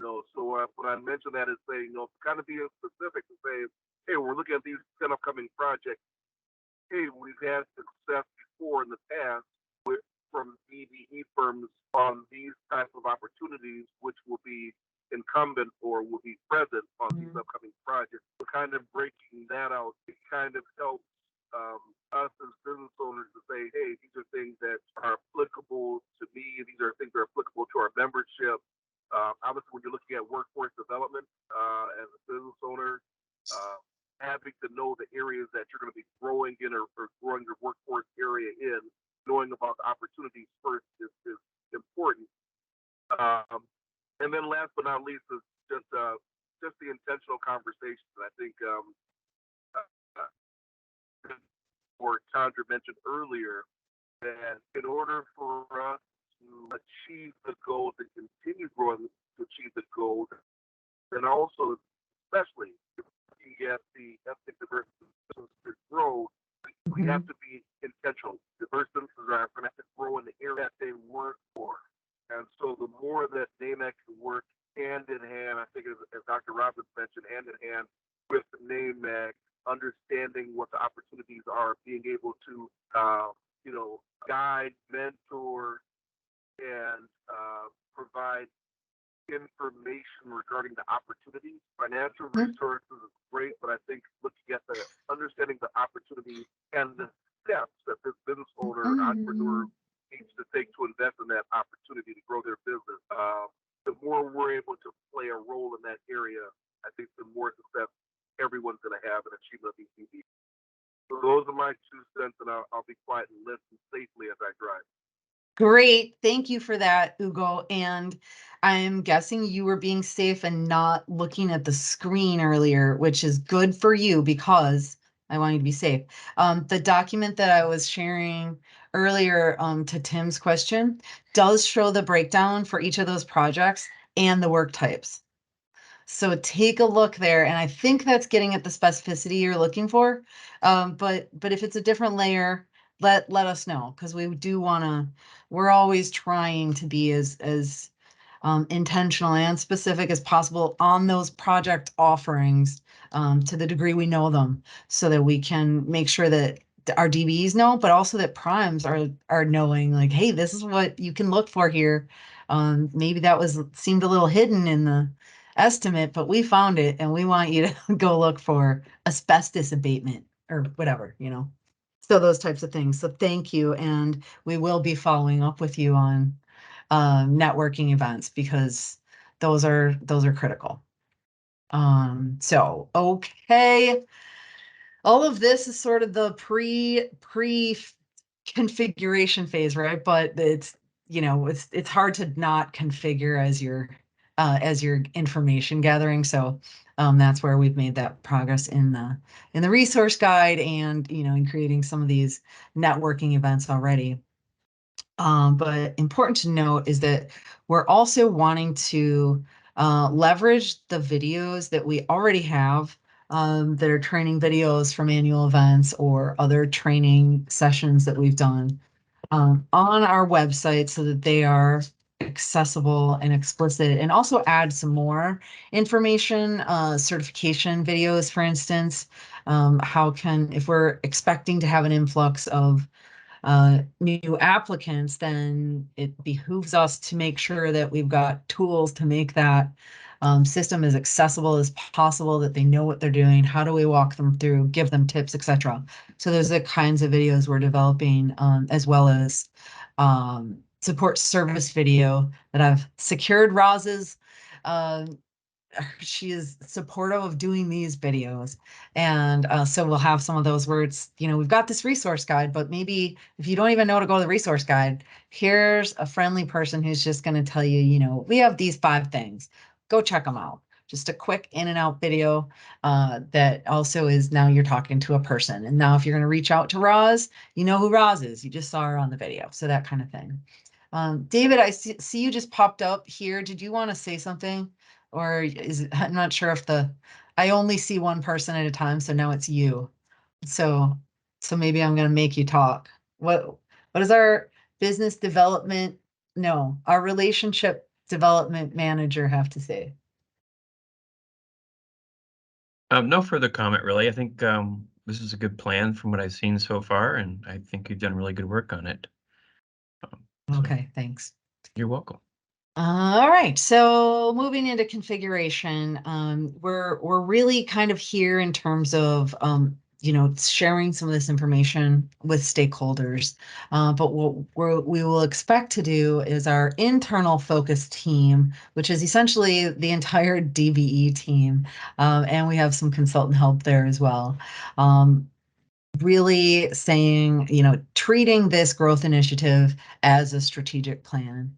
And so some of these pieces that we've been talking about come into a final phase there. That resource guide, as was first envisioned, a piece of it that one of our team members worked on, the thought was, we can have these resources specific to regions, so that as we do presentations in the regions, which I do or members of my team do pretty frequently, either to our WISDOT teams or to the public, we can have these resources already for each region. So we can just sort of grab that. And as we're talking in the Southeast region, we can say, here are the types of things, DBEs, you can look at, or that we offer. This is specific to Southeast region, specific Northeast, Northwest, etc. So we're looking at that as another piece of what's coming out of that DBE resource guide that creates another kind of internal tool for us. So that focus group is really looking at those fundamentals, our core values. I mean, I think, we're really pulling directly from the regulation there in terms of what are those 8 objectives that are the guiding force for the DBE program. And those become core values that we are able to then extrapolate from into how we take the initiative forward. And we'll certainly have, something that's consistent, a consistent look to it, in how we handle it, and that relationship to our other documents, etc. And then this is where we're making sure that we've got a way to measure what's effective that we're doing. What should we be doing more of? What could we do less of? So that's always an important piece. As you know, especially when you have limited resources, you have to figure out where you get the biggest bang for the buck, and then the other things, maybe they're going to go second tier because you can't do it all, and you've got to do the things that that bring DBs in and help DBs the most. And then, we're sort of continuing to grow and build the program. So this piece here is, we're in the drafting of that plan. That will go through review of my director, Tandra. We'll get feedback from the AO from our administrator's office where needed. And then, the really critical public piece here, which you're sort of getting the precursor to, but we'll want to come back on our next quarterly meeting, having gotten feedback from you all in between. Of course, we have other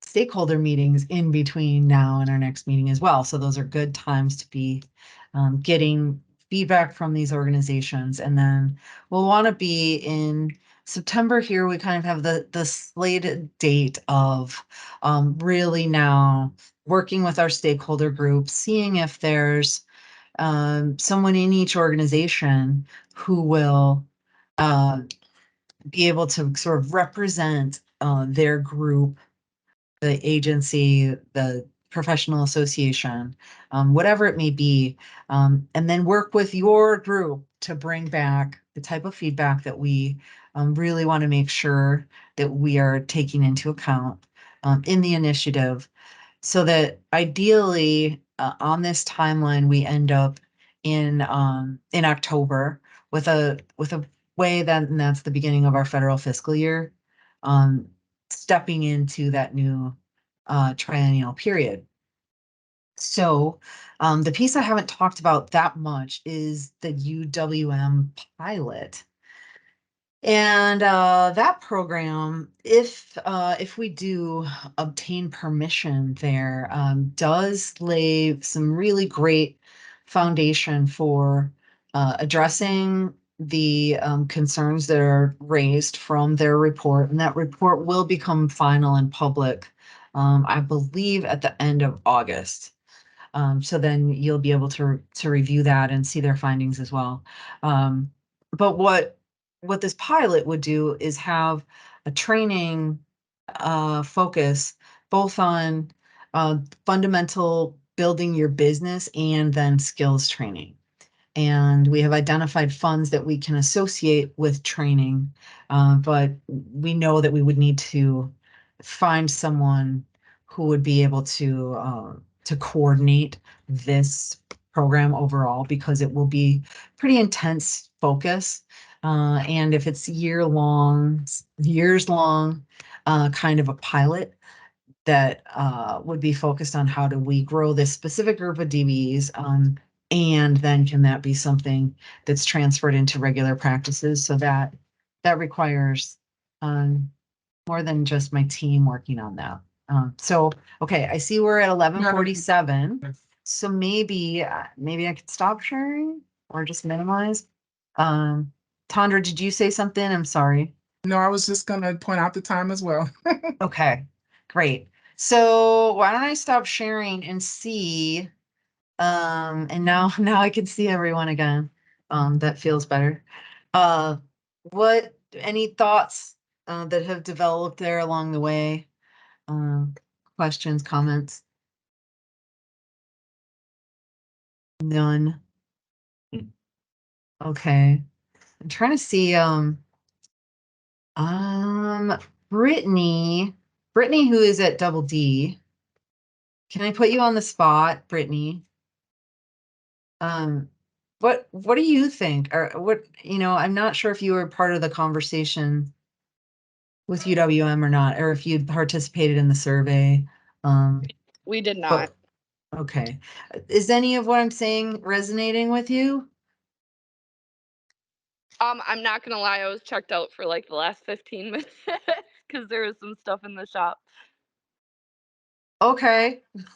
What were you All right. talking about? 'Cause It's I was okay. kind No, of I out. mean, we're close to time now anyway, so I'm just talking about the growth initiative, but we will share it with DBs to get feedback as well. So, okay, but thank you. I do, since you have me off, I do have a quick question that was brought up. Sure. What is coming from out of state that they're looking for in the state that we're having out of state contractors do work for? It's a lot of our bridge work. So, Like what exactly are they looking for? painting, cleaning, structure, bridge structure. That's a harder one. One of the things that we face a lot also in that related to anything with iron tying is that there are local unions that iron tires must be a part of. So that can be another challenge in anything with iron tying, which bridges have that. So, Right. yeah, and there are others. So, we can talk separately, but there's a lot of landscaping coming on 41. So Oh yeah, you guys we're ready for it. you building for that. Yes, for sure. We're ready. Okay, well, good. Okay, thank you. Yeah, thank you. So I think Christina's gonna move us over now. So Tondra, do you want to recap in the meeting for this subcommittee, or do you want me to? I'll let you do it. Okay. Okay, it's the Madalena You're show talking. today. You're doing a great job. All right, I'll just keep going. Okay. I think As she's we gonna wait, send you us. never know. We'll get moved mid-sentence, so everyone's kind of on pause, like, should I say something or not? I know, right? I'm looking in the chat quick. Oh, yep, she should be sending us. Okay. I see her important warning that we are getting switched in 2 minutes, and that was 11:48. So Yep, it's getting ready to happen. it should happen anytime now. Oh, good. That save the date roundtable is in there. Thank you, Joe Davis. Nice. That is the November event I alluded to.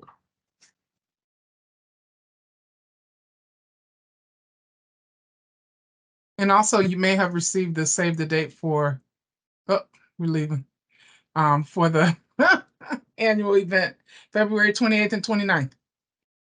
Yes. One by one, people are falling off. Right. All right.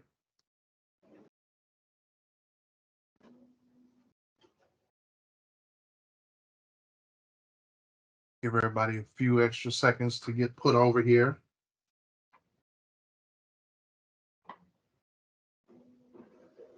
Jennifer.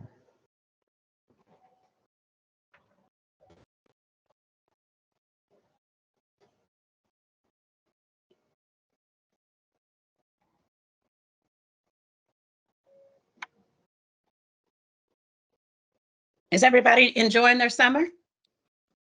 Yes. Do you guys like it hot? Do you like it hot like this? I'm loving it.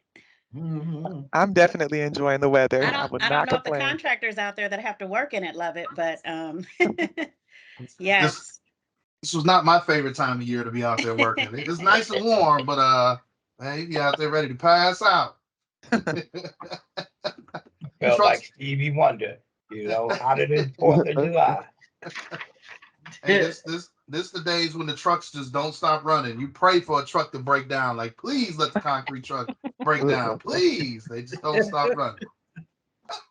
Oh, my bad. I can't say that I got John Swan on here. That makes me sound like a bad laborer. We love days like this. That's right. That's right. We Liquid forgive you, Joshua. hydration. Liquid hydration. Right. Well, good afternoon, everybody, or morning, afternoon. It all depends. My computer does never updates where I'm at, so it's afternoon according to my computer.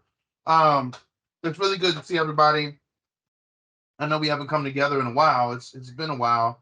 So really excited to circle back on the plan that we put together.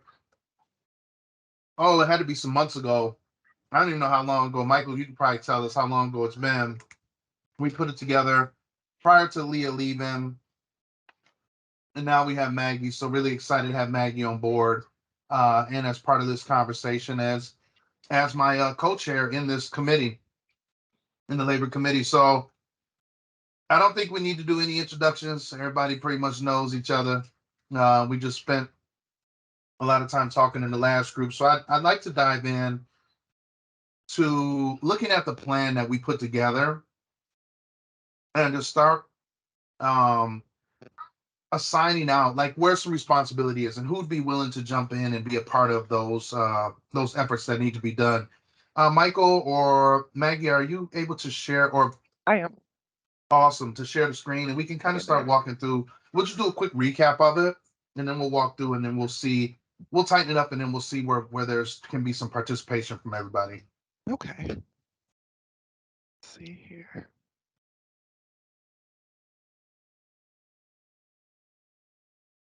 So here we have the goals breakdown in front of us. Can everyone see that? Perfect. Yep. Okay. There we go. So our first goal that we listed, we did change the focus area to the year of 2024. We needed to expand on that a little bit, give us more time to have this completed. The first goal that we have listed is to find and recruit good talent. Josh, would you like me to go through the strategies or this the Sure. Yeah, you goal? can walk through and we'll just and we'll have whatever conversation inside of there. I'm just making sure that we're not missing any. I think that's the thing is we can make sure we're not missing anything since it's been a while since we went over this document. Okay. So you know what? I will fix that watermark and get that out of here very shortly. I am working off the draft here. So the first objective or goal that we have listed is to find and recruit good talent.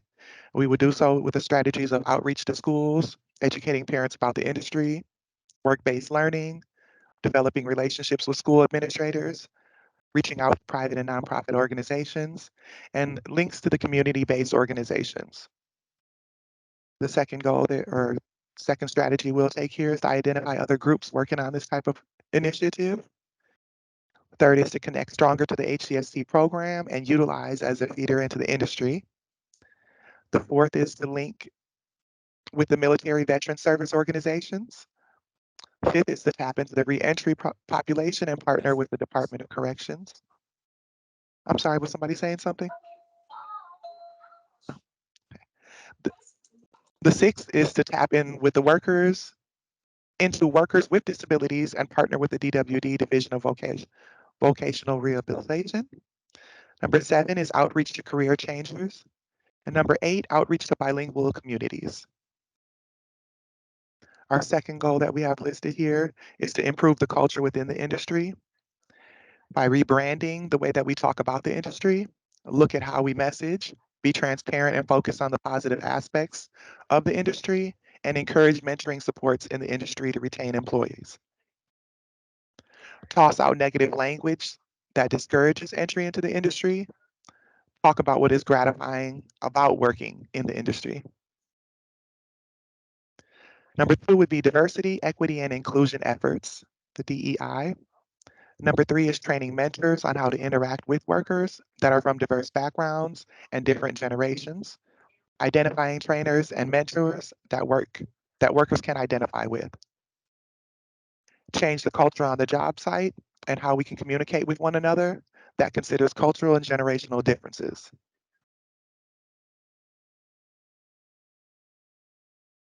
Our third goal is to attract young and diverse workers to the industry by exploring how to use the social media to get job seekers, workers interested in careers in the heavy highway construction.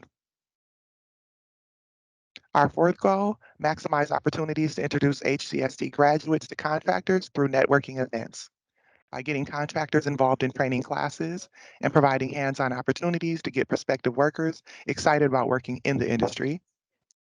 HCST providers consistently build relationships with contractors prior to students graduating from the program. And Wisconsin Department of Transportation market the HCST program and promote the benefits of hiring graduates. Our fifth goal would be to educate employers on how to attract and retain diverse workers in a tight labor market. By looking into the resources on how to conduct outreach to bilingual communities, and windmills training for attracting and retaining workers with disabilities, build more certified pre-apprenticeship agencies to prepare Spanish-speaking individuals on how to communicate within the worksite, connect employers to the Wisconsin Technical College systems to establish partnerships related to English as a second language to reach bilingual communities, explore the feasibility of workforce development boards reimbursing an employer for sending an employee to the ESL classes, explore how employers can engage in apprenticeships and engage their employees to access these opportunities. Our sixth goal listed is to educate career planners and the workforce development system staff on the industry and workforce needs. The industry makes presentations to employees at workforce development boards, DWD, and job centers to educate them about heavy highway construction. That will be the strategy used. Collect and share success stories is the seventh goal. Through publications, access who we're reaching out to tell our stories. My apologies, assess who we are reaching out to tell our stories. Target messaging and publications to middle and high schools to get more young people interested in the trades. And share success stories that present options, alternatives to a four-year college education and promote these are good paying jobs. Promote that these are good paying jobs. And engage the communities to tell stories about workers that are successful in the heavy highway road construction industry. Create short videos of these working in the industry successfully. Target diverse groups, including bilingual populations. Look for occasions to promote industry opportunities at events that will capture lots of media. Target apprentices to highlight them working in the field so that people can see what the work looks like. And through media, local press to promote positive stories of diverse populations working successfully in the industry. Highlight community members working in the industry and rebuilding their communities. And through job fairs, i.e. the Wisconsin Department of Transportation partnering with the city of Milwaukee.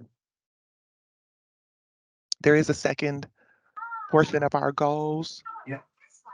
I was gonna say for the goal for that first portion, thank you so much, Maggie. That was You're welcome. as we recap that, and there was a reason I wanted to recap it just because it's been so long, and I think hearing it read back out, I don't know if anybody has any feedback or any suggestions it within any of those seven sub goals that we had in there. Um, please feel free to come off of mute if you do. If not, that's fine as well. But I definitely see, as we talked about, and I think the report that you just put out or that you shared with the group where the highway construction skills training, like there were three that were working on that one job, right? I saw that, if we scroll back up, there was one of the goals there that was talking about recruiting and retaining. I think that falls right within line with what you all are doing. Yes. I believe that's at the beginning. Yeah. We also have hit a lot of the goal points as far as down below here with the media and the videos from previous HCST graduates. Okay. Where is that? So Here. I think one thing we could do then is as these goals, as you're going through, Maggie, as you're getting more familiar with things that are being done, maybe an updated document on the side that says, hey, this was completed, this was taken care of, and that way we can kind of see this as a kind of as our foundation, right? I know we're talking 2024, but to have stuff down now is really good because we can utilize that in 2024, I would think.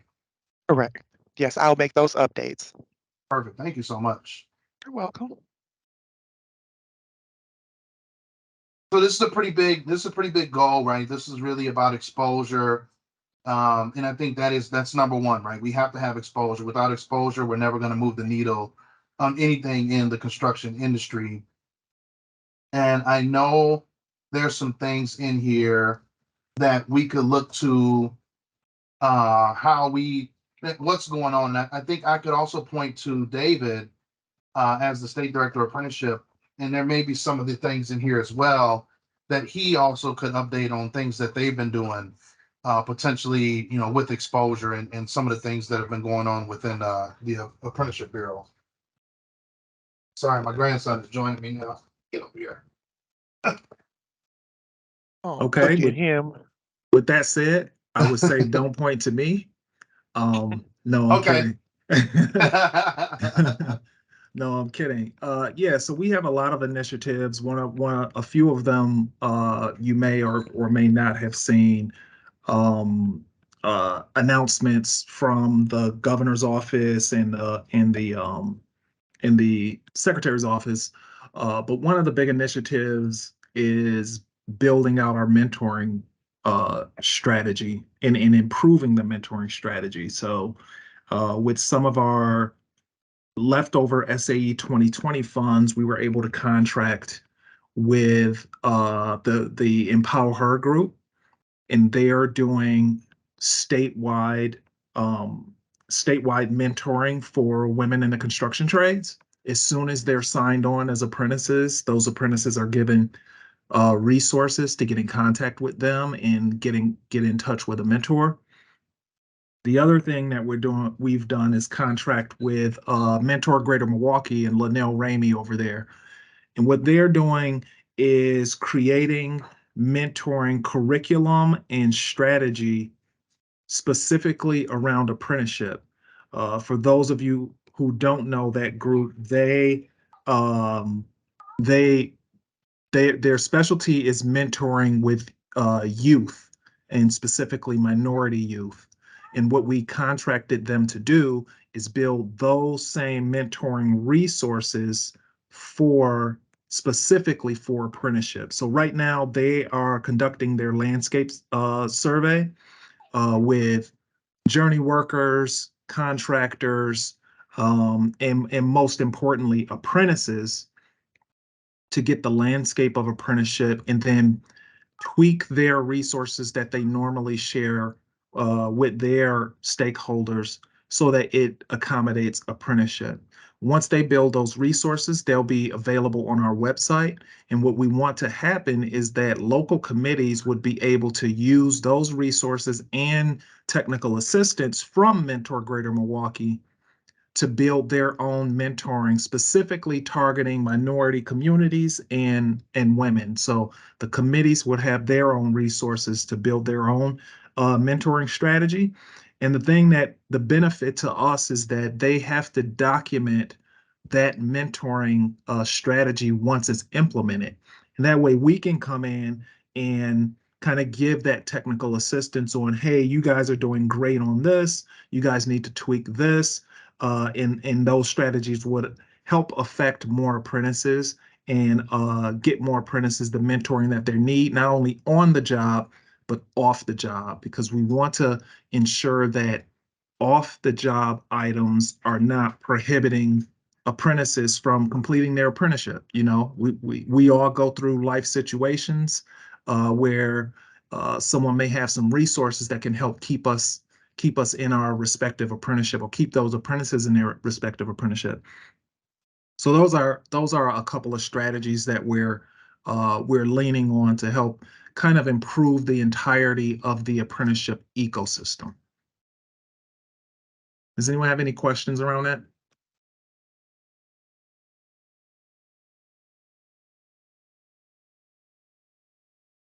I could not have explained it that well. No, I'm kidding. It was pretty good David, explanation. this is Tony. I'm trying to figure out, how do people connect with those two entities, or when do? Because it sounds like they're building. And I guess at what point does it behoove us to connect? I guess is what I'm saying.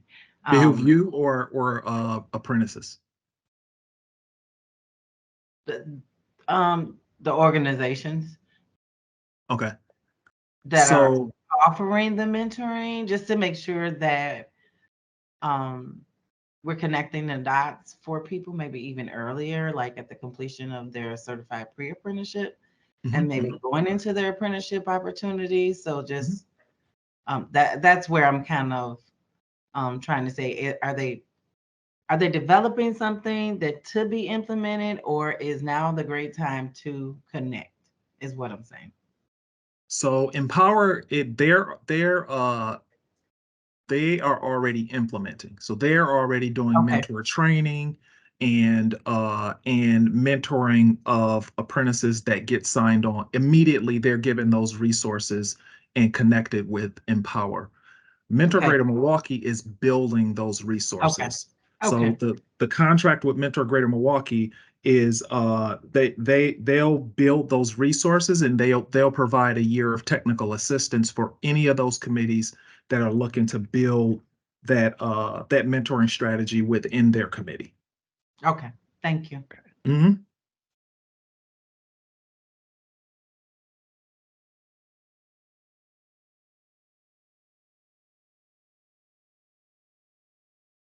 Any other questions? No. Okay. Thinking we should wait for a minute for Josh. Unless there's something else anyone would like to cover. Did you see his message in the chat? I did not.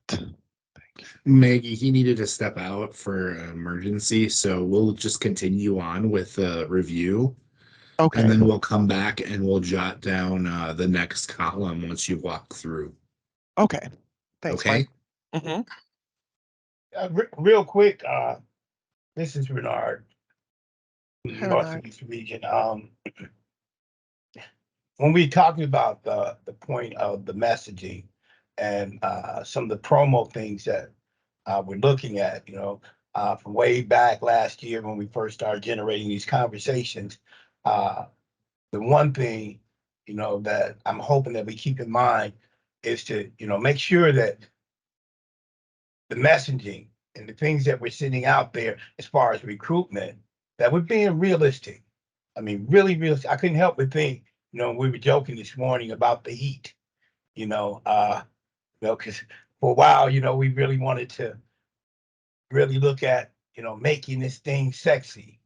I can remember some of those early conversations, and I can tell you there is nothing sexy about being out there in that type of weather, or even when it starts getting cold, that yes, we promote it in the way that they're going to earn some great money with some great benefits. I'm all on board with that. But as long as we, especially when we're dealing, with people who don't know much about the industry and are looking to, step into this industry, that we make sure that, we stay relevant and be realistic, in our approach to promoting the especially HCST program.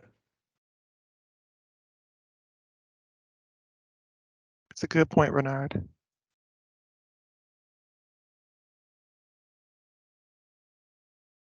I have a couple of just things that just came up as well. Looking through the great work that all of us did, it's amazing that we put this all together and to implement it. That's the part that I'm really looking towards, doing and being part of. But a couple of things that just came to mind since it's been a while is one is, and I don't know, I don't have the answer to it, and I don't really know, and maybe you guys do, but going back to some of what Renard was saying, messaging and just listening to, earlier today where we were talking about the percentages and who's getting the work. So as you see, attracting a diverse group is probably one of the most important things because it seems like we're not getting, it's improving, but we need to find out what we need to do to attract that more. So with that said, attracting them at a younger age, and I know we talked about that, I'm just wondering within the school, not only college, but within the um, not grade school, but high school maybe curriculum, do they, or just as far as maybe messaging things that are going on or opportunities, job fairs, programs, what, and even if there's something in the curriculum that there's an opportunity for that to be discussed more clearly. You know what I'm saying? I don't know what the curriculum is right now and where they fit that all in. I know they have science fairs. I know they have this or that, but I'm just wondering how we can get more understanding, just like somewhat what was Renard was saying, you know, what does these jobs do? How do they function? What are some of those things that you know, they would be doing to clarify so that we can attract them at a younger age and get them going and on the way. The other thing is maybe some type of surveying to find out from them. We kind of know what will attract them, but maybe have some type of survey that goes to high schools or goes to colleges of some sort to give us an idea of where we are falling short on getting them attracted. Maybe it's something we're not seeing, maybe it's something that we're not quite getting, but to get that information as well. And I don't know if these are things that we've already done, but it's just some thoughts that came up, you know, as we were going through the review. Andrea, I just want to jump in on that from Wistot's perspective on what we're doing. So we've tried to work with the high schools so far. I think there are definitely opportunities. Your survey idea, I think reaching out to career counselors. We had limited success. We even tried to put together a track program for sort of a STEM bridge building project, and it was hard even to get school officials that we contacted to get back with us about it. So our new approach has been looking at construction CCD, construction career days that are being held. One is annually in Platteville, and they're allowing people to bus in. They have bus a system for people to come from around the state to participate. We're looking at that as potentially growing that in the schools to let people know. And some of the schools are being more proactive than others with what they're doing for career days. I know that Green Bay is having a very big event for 1,000 students in the Green Bay area, and we're trying to get informational materials out to that as well. So I agree we can do more. It's a little tricky, and having maybe a plan on who might go and how we might approach it is something that this line item can help address. Real quick, Mike and Andrea, from talking to the contractors, especially the prime contractors in our region, that has been their biggest issue, what you're talking about, Mike, getting the administrations in these schools to buy into, you know, the trades.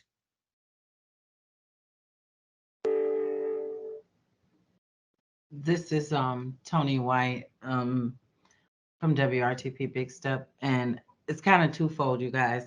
We have to change what the outcomes are for schools because they're going to focus on where they get graded at. And I think a large part of it is kind of, you know, I understand that college isn't for everybody, and how schools are, you know, their graduation rates and post-secondary outcomes. It doesn't necessarily say workforce in there. And so that's where, you know, everybody is looking out for their own outcomes at the end of the day. And so I think some of the schools are starting to let us in on specific times, at specific times throughout the regions that we are located in.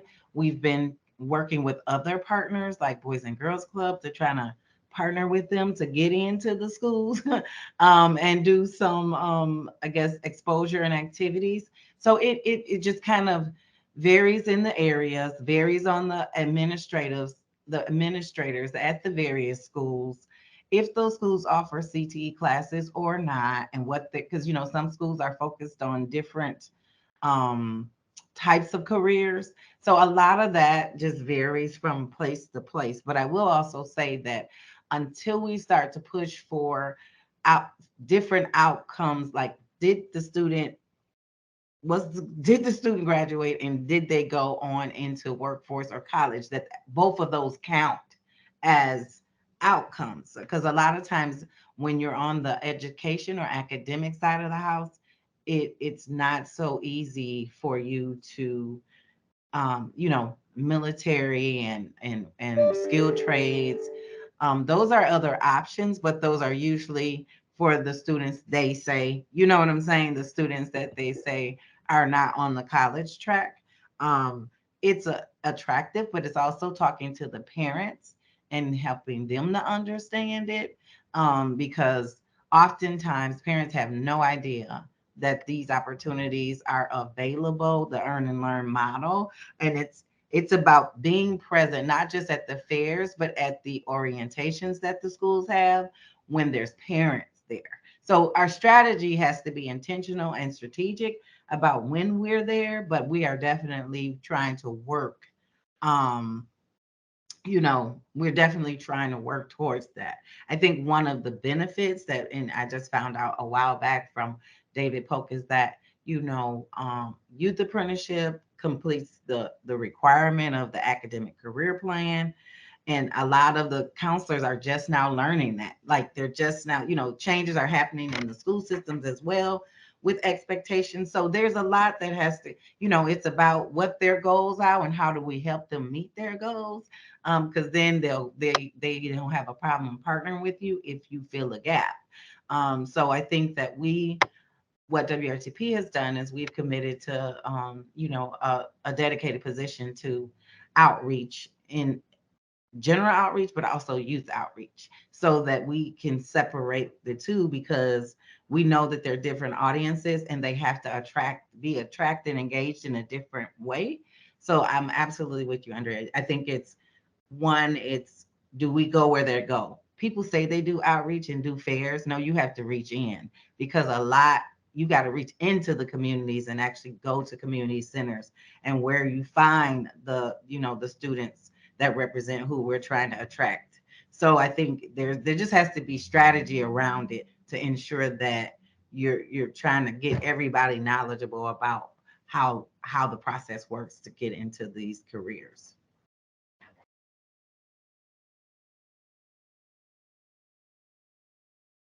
Yeah, I would just add, I know Lori Thompson has done some really neat things in the Southwest region with some pilots.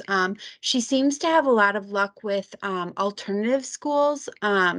And then having a contractor connected to also the HCST program, so that the school can kind of see, okay, here's a contractor that's committing to offering apprenticeship as long as they are, completing our pre-apprenticeship program successfully. So I think it's kind of this wraparound of, we can definitely do outreach, separately, but it is so much more, or so many more outcomes come when we kind of partner together and we, come together and look at, okay, let's do this wraparound. What is it going to look like for these students? What will the HCST role be? What will the contractor's role be? What will the student's role be?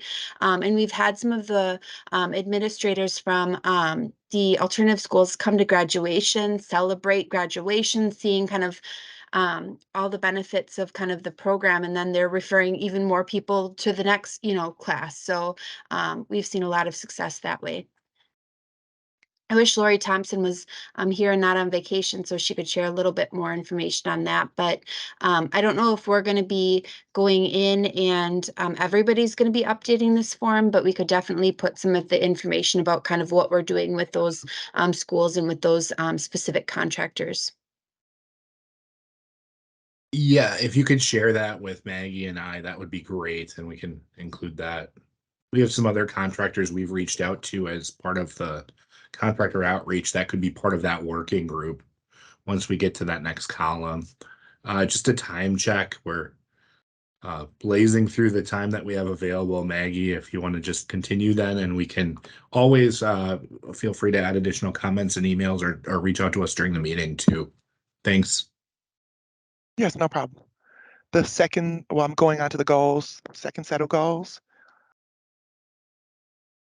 To improve the support of certified pre-apprenticeship programs.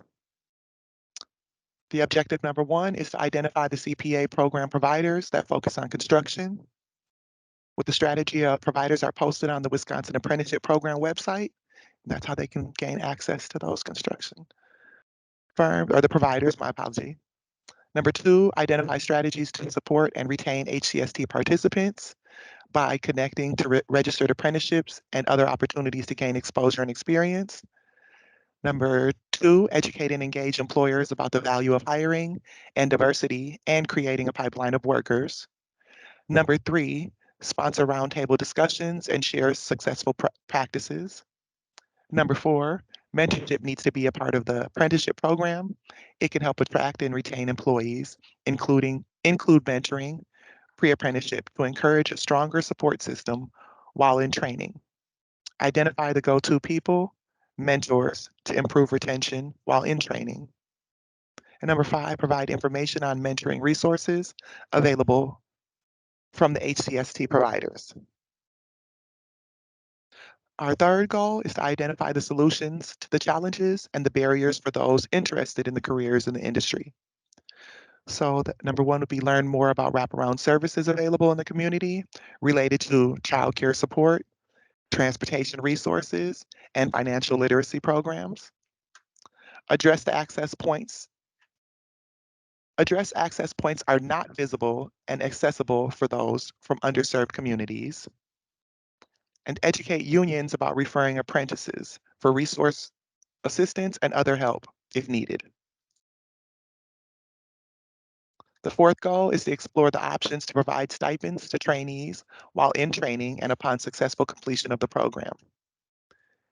And the strategies are to review how WRTP and Big Step uses stipends and how this can be replicated to support HCST participants. Number 2, explore what resources are available from the workforce development boards and the ARPA funds designated to support workforce development efforts. Number 3, review how Racine County is using the ARPA funds through a 2-year pilot project. Number 4, maximize opportunities to co-enroll HCST participants in the WIOA programs. And number 5, review the best practices that contractors are using to support and retain their workforce, i.e. through grants, scholarships made available for workers. And number 6, apprenticeship grant funds available, $600 for new apprentices in any industry. I will have the link included on the updated document. So our third goal, which is the industry comes together to identify, the third goal to improve childcare supports for workers. And the objectives are the industry comes together to identify solutions to improve retention of non-traditional workers by engaging the industry in discussions and encourage thinking outside of the box to address the challenges related to workforce challenges. Look at models such as quad graphics and examine how they approached providing on-site childcare support services for their workers. Look into if there is a similar model in Pittsburgh. I'll look into that to make sure that that's correct. And develop pilot project opportunities for a few companies that will encourage testing out of this type of model. Our goal number 4 is to increase opportunities for workers interested in acquiring knowledge on how to become an entrepreneur and a certified DBE firm. So the objectives are to provide information to workers about the DBE program, identify the career pathways that apprentices and other workers can access that lead to becoming DBE certified business owners. And the strategies are to provide basic training on entrepreneurship. Number 2 would be the mentorship to explain realistic aspects of the process. Number 3, to engage Joe Davis at CBG. Number 4, engage DOT pre-apprenticeship program to introduce entrepreneurship and incorporate in construction skills training. And number 5, to identify the potential mentors who are owners of the DBE firms. That's the end of our goals. Do we have any questions or anybody that would like to add to? I think the next step then is just to go to the next column. And are we down? Yes, by basically. Right. And if there are members of this group that would like to volunteer for each one as you walk through them, section by section, we can include their names. And then maybe in parentheses, we put others we would recommend be part. Like I know the service providers have been recommending other individuals or other groups to reach, like Boys and Girls Club or whatnot, that we might want to have involved in whatever part of that approach. So for the first one, Maggie, find and recruit good talent. I mentioned already the Highway Construction Workforce Partnership is looking at a lot of these as part of the needs assessment review. But are there others that might want to be involved in some capacity, or that we think we would want to involve in some capacity? This is open to everybody in the group to throw your ideas out. And we only have about 5 minutes left, so maybe we could just kind of get started with it and then continue on next time. Okay. Yeah, this is just John Swan. Yeah, I'm sorry. Go ahead. No, you could go ahead, John. Yeah, I'm John Swan with the Laborers Union. So I listen to everybody, and some of the things we do over here at the Laborers Union in Milwaukee, we do test every month here at the local. If they already had the ACT scores available, we pretty much give them a little brief talk before being hired on the project. And normally when we send these individuals or kids that's out on the job, we pretty much send them with a journeyman that mentors them on the projects. So a lot of times we just don't throw them to the wolves and send them on the job and start working. We put them with someone that's been around for a while, which is a journeyman, that educate them and teach them the things that they need to do to get the job done, not only safe, but successfully. So as far as outreach, I know we talked about that also. Us reaching out to different schools like Greenfield and Tech. We actually doing a career fair there today to try to reach out to some of the young individuals to get them to work in Vincent High School and Washington High School. It's very important that we stay involved and keep trying to get the young groups out here to work, because they really don't understand the concept of working out in these elements, like Brother Moore said over here. And I really believe that they got the drive to do it. You just got to give them a little push. And that's what the union is going to be here to do going forward. So if we need to get more involved, that's what we'll do on our end. So John, it sounds to me like we can include you as one of the contacts that's looking at this piece as we put our groups together. Absolutely. Right? So what I'm thinking is Thank you, each line will probably be a working group or a subcommittee or a group of people. And then and you've all reviewed the whole document, so we've got only a few minutes left. Are there any volunteers from this group on any of the columns? Let's try to fill in some of them now, so at least we've started it. And I thought I saw a hand go up already. Let's see here. I don't see anyone with a hand raised. I think it came down. Okay. But are there volunteers for any of these different line items? Tony's got her hand raised. And then time check. We only have a few minutes, so we're just getting started quick. Go ahead, Tony.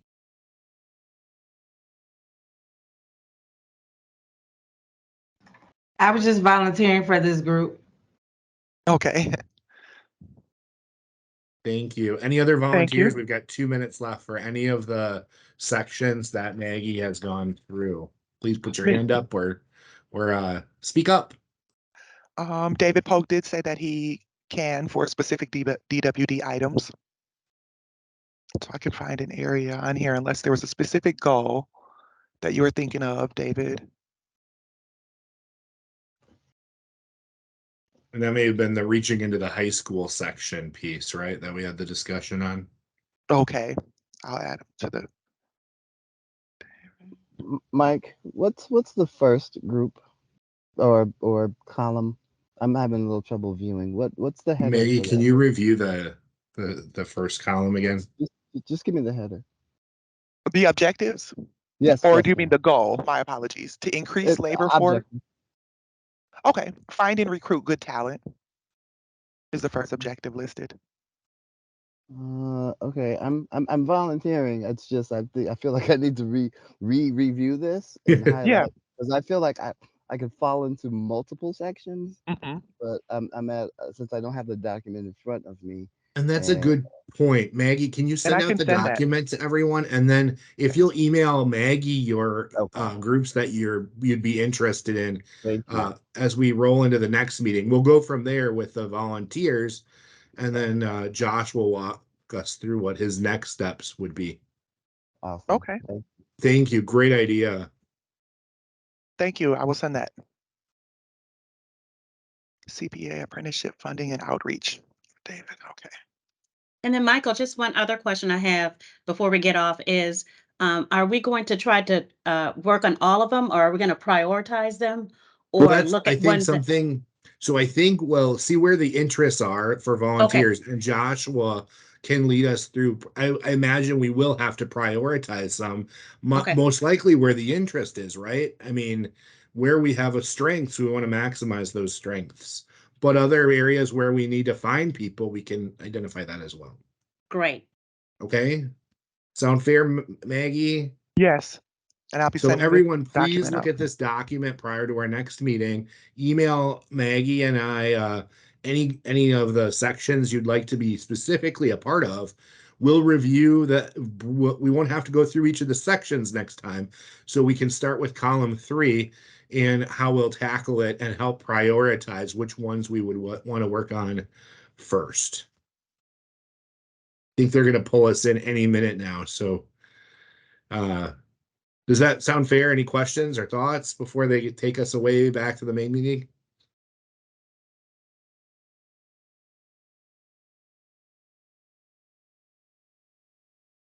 Everybody enjoy the rest of your summer, your hot summer. Thank you. You too. You too. Thank you. Thank you. Welcome back, everyone. Thank you, Christina, for separating us out and bringing us back together. I'm going to have each of the groups kind of give an overview or recap of what their discussion was about, and I will start with the Labor Committee. I'm not sure who the spokesperson will be. Mike? Maggie, do you want to give that one? Yes, I can. Great, thanks. Should I share the document as well? I think you're just giving a couple-minute overview. I think we can share the document via email later on. Okay. So basically what we did in the labor development or labor group breakout was we went over our goals, our focus area goals for 2024 in regards to finding and recruiting talent, improving the work culture in the industry, attracting young and diverse workers to the industry, maximizing opportunities to introduce HGST graduates and contractors through networking events, educating employers on how to attract and retain diverse workers, educating career planners and the workforce development system staff, and to collect and share success stories. We went over those goals. We went over the strategies on how to implement those goals and the initiatives. And we went into a breakout session or breakdown session of delegating tasks amongst our labor group. We weren't able to delegate all the tasks immediately during our session, but everyone will email me and give me their area that they propose to help within, or the goal that they propose to help with.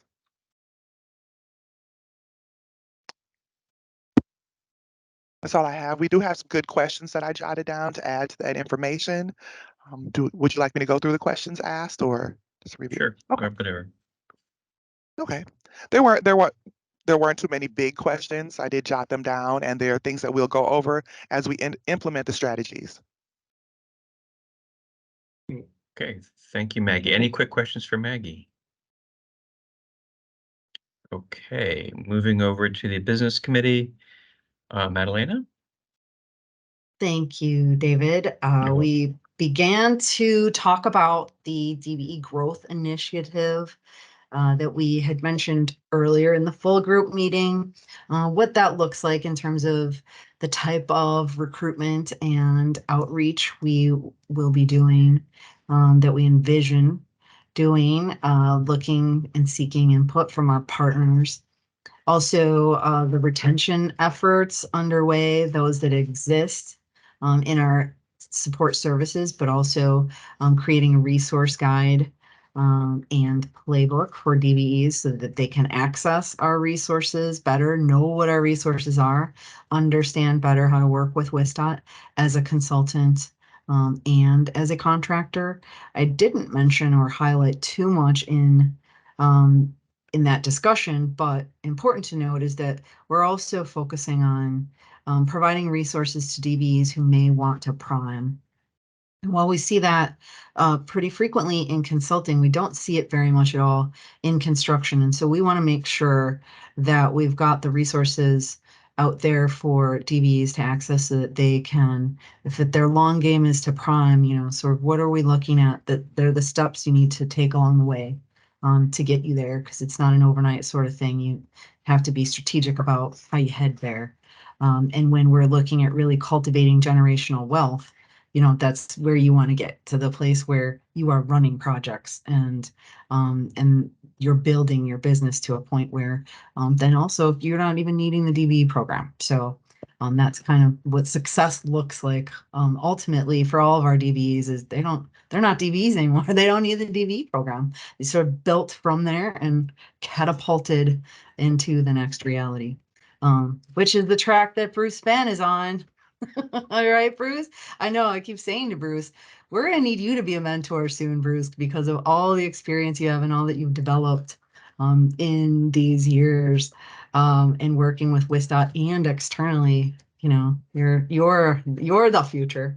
So so that's sort of something to sum it up that we're working on. These initiatives, they're going to be a major focus for our entire team, for any of our stakeholder groups that we're talking to. So we will be reaching out and coming back to you to talk about how we grow and support the DBEs as we move along. So with that, I think I can send it back to you, David. Thank you, Madalena. Any quick questions for Madalena? Okay, hearing none. I'd like to thank everyone for their participation today. Our next meeting, I believe, is October 26th. Is that correct, Madalena? Sound right? That'll be our next quarterly meeting. Sounds right. So with that, I'd like to thank everyone and have a great rest of the day.